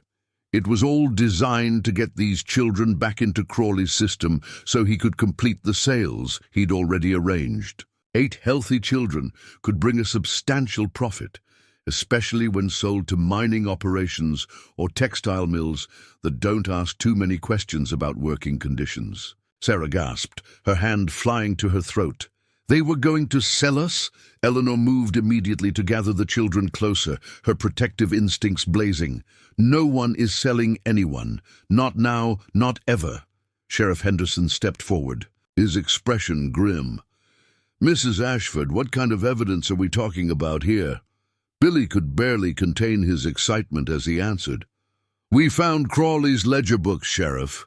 He kept records of every transaction, every child he placed, every payment he received, and he had correspondence with these 3 men, dating back over 2 years. Mrs. Ashford nodded. Billy discovered the ledgers hidden in the old orphanage building. Crawley apparently thought no one would ever think to look there after Mrs. Kellerman died. The records are incredibly detailed. Names, ages, sale prices, and the cut each official received. Judge Brennan suddenly lurched toward the door, but Sheriff Henderson moved faster, blocking his path. Going somewhere, Your Honor? This is all a misunderstanding, Brennan stammered. Those documents could be forgeries, planted evidence designed to discredit legitimate officials. Mrs. Ashford smiled coldly. That's an interesting theory, Judge Brennan. But we also have testimony from 17 families across 3 territories who purchased children through Crawley's network. Many of them kept receipts and correspondence, including letters bearing your official seal. Inspector. Webb collapsed into a chair, his face buried in his hands. We never meant for anyone to get hurt. The children were going to good families, families that needed help and could provide stable homes. Families that needed unpaid laborers, you mean? Eleanor said, her voice sharp with disgust. Children who would work 16-hour days in mines and factories with no protection and no hope of escape. Attorney General Morrison made one last desperate attempt to maintain his position. Even if these allegations have merit, it doesn't change the fact that Mrs. Whitmore violated proper adoption procedures. The territorial government still has a responsibility to ensure these children are placed appropriately. Mrs. Ashford turned to him with an expression that could have frozen water. Mr. Morrison, you are in no position to lecture anyone about proper procedures. In fact, you're under arrest for conspiracy, fraud, and child endangerment. Sheriff Henderson stepped forward with handcuffs, and the 3 officials suddenly realized that their positions of power had become positions of vulnerability. As the sheriff and his deputies began making arrests, Mrs. Ashford turned her attention back to Eleanor and the children. Mrs. Whitmore, I owe you and your family a profound apology. Not only were you acting within your rights to protect these children, you were preventing them from falling victim to a criminal enterprise that had been operating under the cover of legitimate government. Eleanor felt tears she hadn't realized she'd been holding back begin to flow. Does this mean, can we keep our family together? More than that, Mrs. Ashford replied. I'm recommending that you and your husband receive a commendation from the state government for your courage in protecting these children, and I'm personally ensuring that your adoption papers are fast-tracked and made permanent. The children erupted in cheers, their joy infectious as they hugged Eleanor and Thomas, and each other. But Eleanor's attention was caught by something else Mrs. Ashford had said. Billy, Eleanor asked, how did you know to look for those ledgers? What made you think to contact Mrs. Ashford? Billy's face reddened with embarrassment. Well, ma'am, After they arrested Mr. Crawley the first time, I got to thinking about something. He was awful sure of himself, like he knew he wouldn't stay locked up long. And when I saw those fancy officials coming to take the children away, I figured maybe he had friends in high places. Thomas clapped the young man on the shoulder.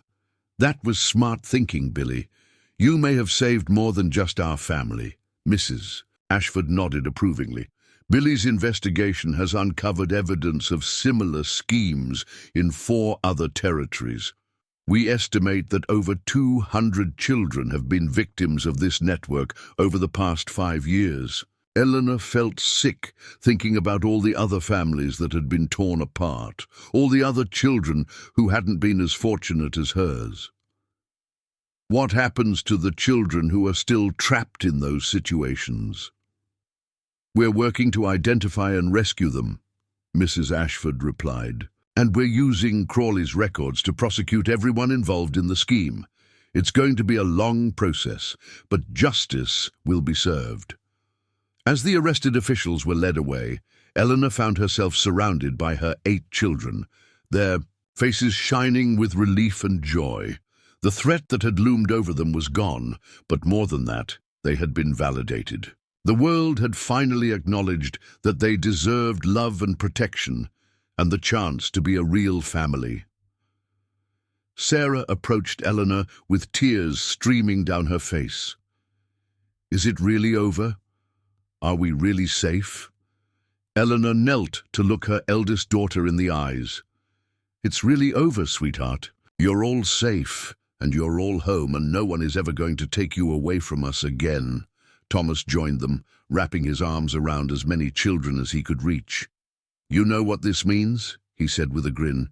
It means we need to start planning some proper bedrooms. 8 children in one room is getting a bit crowded. The children laughed, and Eleanor felt a warmth in her chest that had nothing to do with the fire crackling in the hearth. This was what family was supposed to feel like. Safe, joyful, full of possibilities for the future. Mrs. Ashford prepared to leave, but she paused at the door to address Eleanor one more time. Mrs. Whitmore, what you did for these children took extraordinary courage. You stood up to corrupt officials, you challenged an unjust system, and you refused to let bureaucracy triumph over love. The state is lucky to have citizens like you. After everyone had left and the house had settled into its normal evening routine, Eleanor found herself sitting by the fire with Thomas, watching their children play a complicated game that seemed to involve elaborate rules they'd invented themselves. Do you ever regret it? Thomas asked quietly. Coming west, getting tangled up with all of us, instead of living the quiet life you planned? Eleanor considered the question, thinking about the woman who had stepped off the train in Millbrook just a month ago, scared, uncertain, running away from a life that felt empty and purposeless. Thomas, she said finally, a month ago I thought I knew what I wanted from life. I thought I wanted security and respectability and a quiet existence where nothing dramatic ever happened.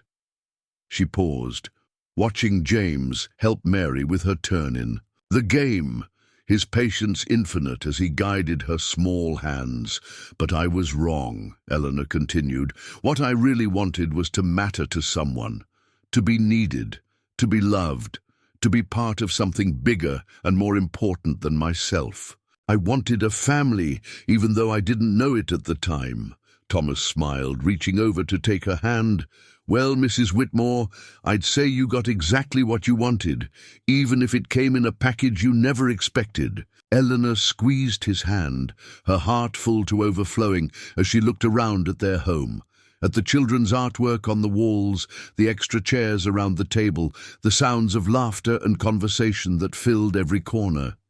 Yes, she said softly, I got exactly what I wanted. I got a family worth fighting for.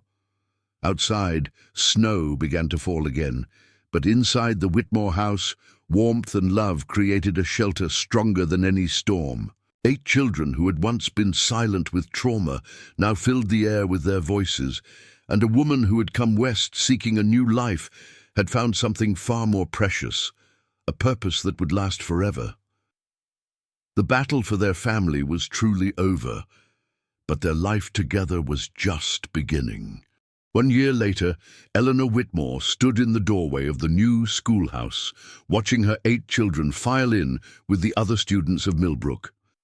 The building had been constructed over the summer with funds donated by grateful families, whose own children had been rescued from Crawley's network, and Eleanor had been invited to serve as the head teacher, a position that allowed her to ensure no child in their community would ever again slip through the cracks of an uncaring system. Sarah, now 15 and blossoming into a confident young woman, had been elected class president by her peers. She walked with her head high, her natural leadership qualities finally given proper outlet. Behind her, Michael carried a leather satchel filled with engineering books borrowed from the Territorial College. Thomas had arranged for correspondence courses when the boys' mechanical aptitude became undeniable.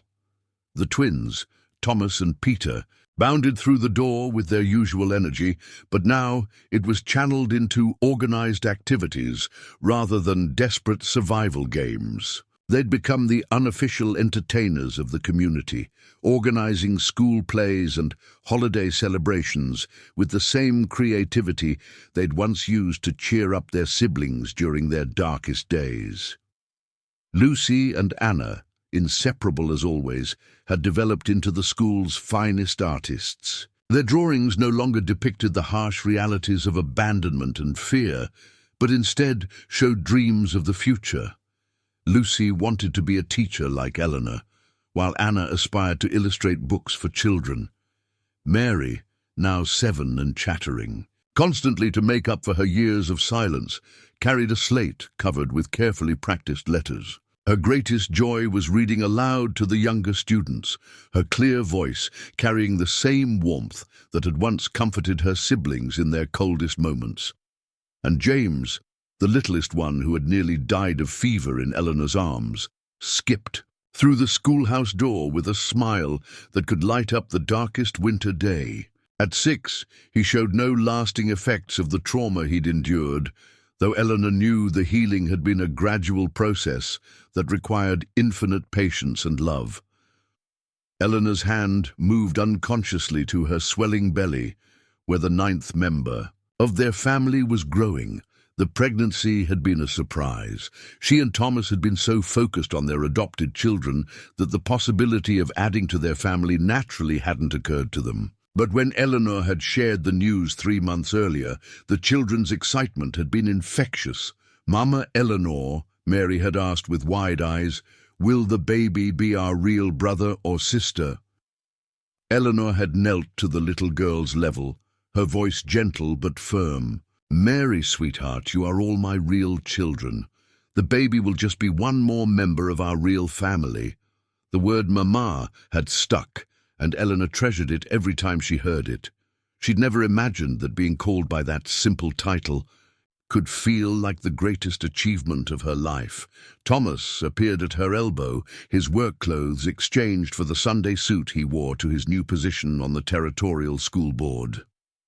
The corruption scandal had created opportunities for honest citizens to step into leadership roles, and Thomas's integrity had made him a natural choice for public service.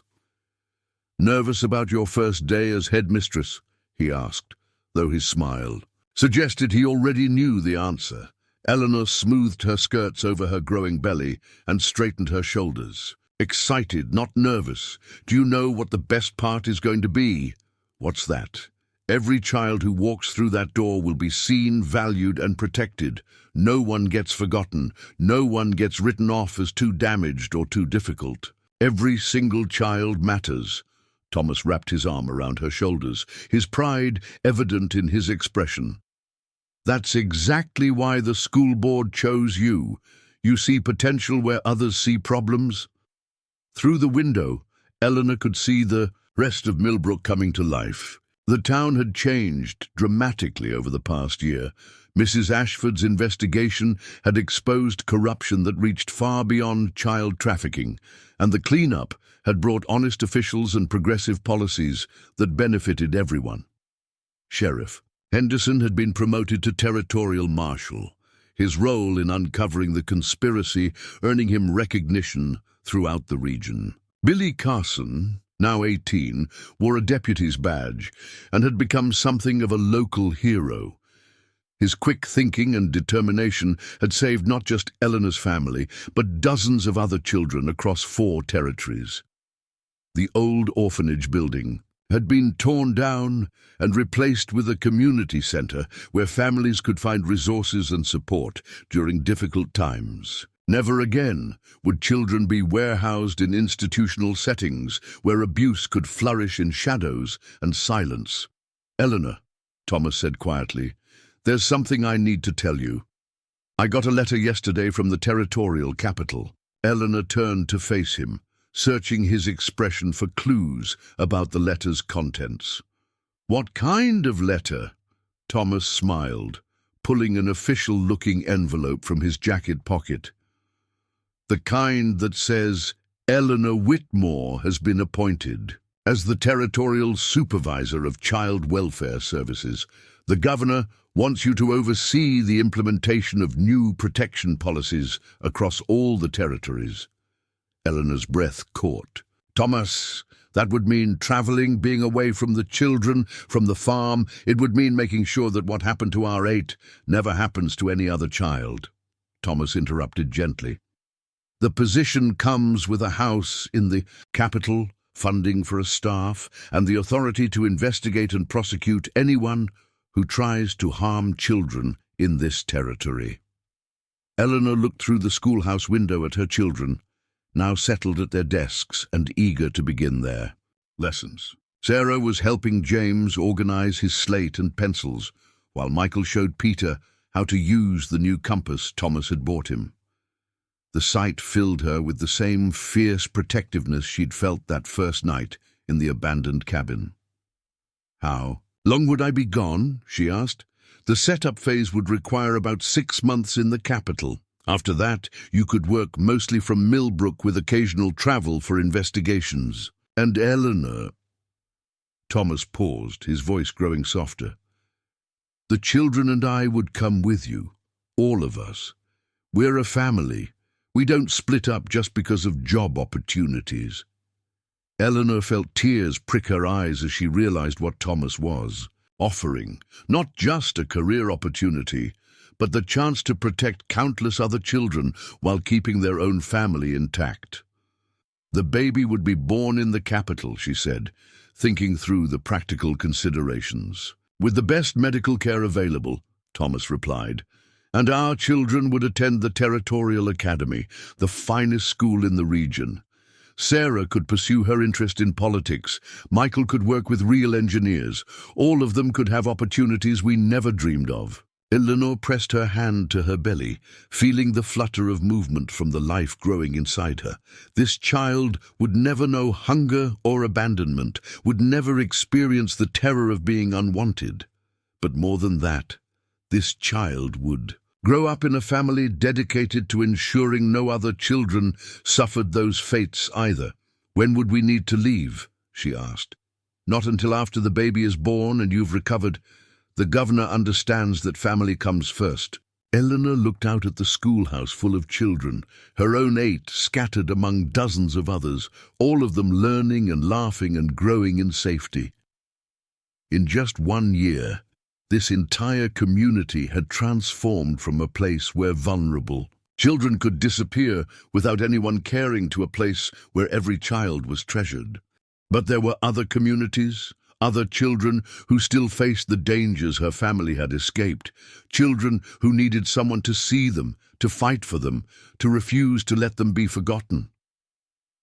"Thomas," she said finally, "when I stepped off that train in Millbrook, I thought I was running away from my old life to start something new. And now?" Eleanor smiled, her hand moving to touch the wedding ring that had started as a legal convenience and become a symbol of the deepest love she'd ever known. Now I know I wasn't running away at all. I was running toward the life I was meant to live, the family I was meant to have, the work I was meant to do. The school bell rang, signaling the start of classes. Eleanor straightened her skirts and prepared to enter the building, where she would spend the day nurturing young minds and protecting innocent hearts. "So that's a yes to the territorial position?" Thomas asked. Eleanor paused in the doorway, looking back at her husband, the man who had married a stranger to protect 8 orphaned children, and discovered that love could bloom in the most unexpected circumstances. "That's a yes to whatever comes next," she said, "as long as we face it together." As Eleanor walked into the schoolhouse to begin her first day as headmistress, she reflected on the journey that had brought her to this moment. She'd answered an advertisement seeking a mail-order bride and found 8 silent children in a blizzard shelter instead. She'd lost the quiet, safe life she thought she wanted and gained a purpose that filled every corner of her heart. The children she'd found that night, Sarah, Michael, Lucy, Anna, Thomas, Peter, Mary, and James, had taught her that family isn't about blood or law or social expectations. Family is about choosing to love unconditionally, to protect fiercely, and to fight for each other, no matter what obstacles arise. As she called her first class to order, Eleanor Whitmore smiled at the thought of all the children yet to be saved, all the families yet to be formed, all the love yet to be shared. Her greatest adventure was just beginning. In the back of the classroom, 8 pairs of eyes watched their mama Eleanor with adoration and pride, knowing that the woman who had rescued them from silence and despair was about to extend that same salvation to countless other children across the territories. The mail-order bride, who had never arrived at her intended destination, had found something infinitely more valuable than a convenient marriage. She had found her calling, her purpose, and the family of her heart. And in a world where happy endings seemed reserved for fairy tales, Eleanor Whitmore had written her own story of love, triumphing over adversity, hope conquering despair, and the extraordinary power of one woman's refusal to let the innocent suffer in silence. The end was really just the beginning. Up next, you got 2 more standout stories right on your screen. If this one hit the mark, you won't want to pass these up. Just click and check them out. And don't forget to like, subscribe, and turn on the notification bell so you don't miss any upload from us.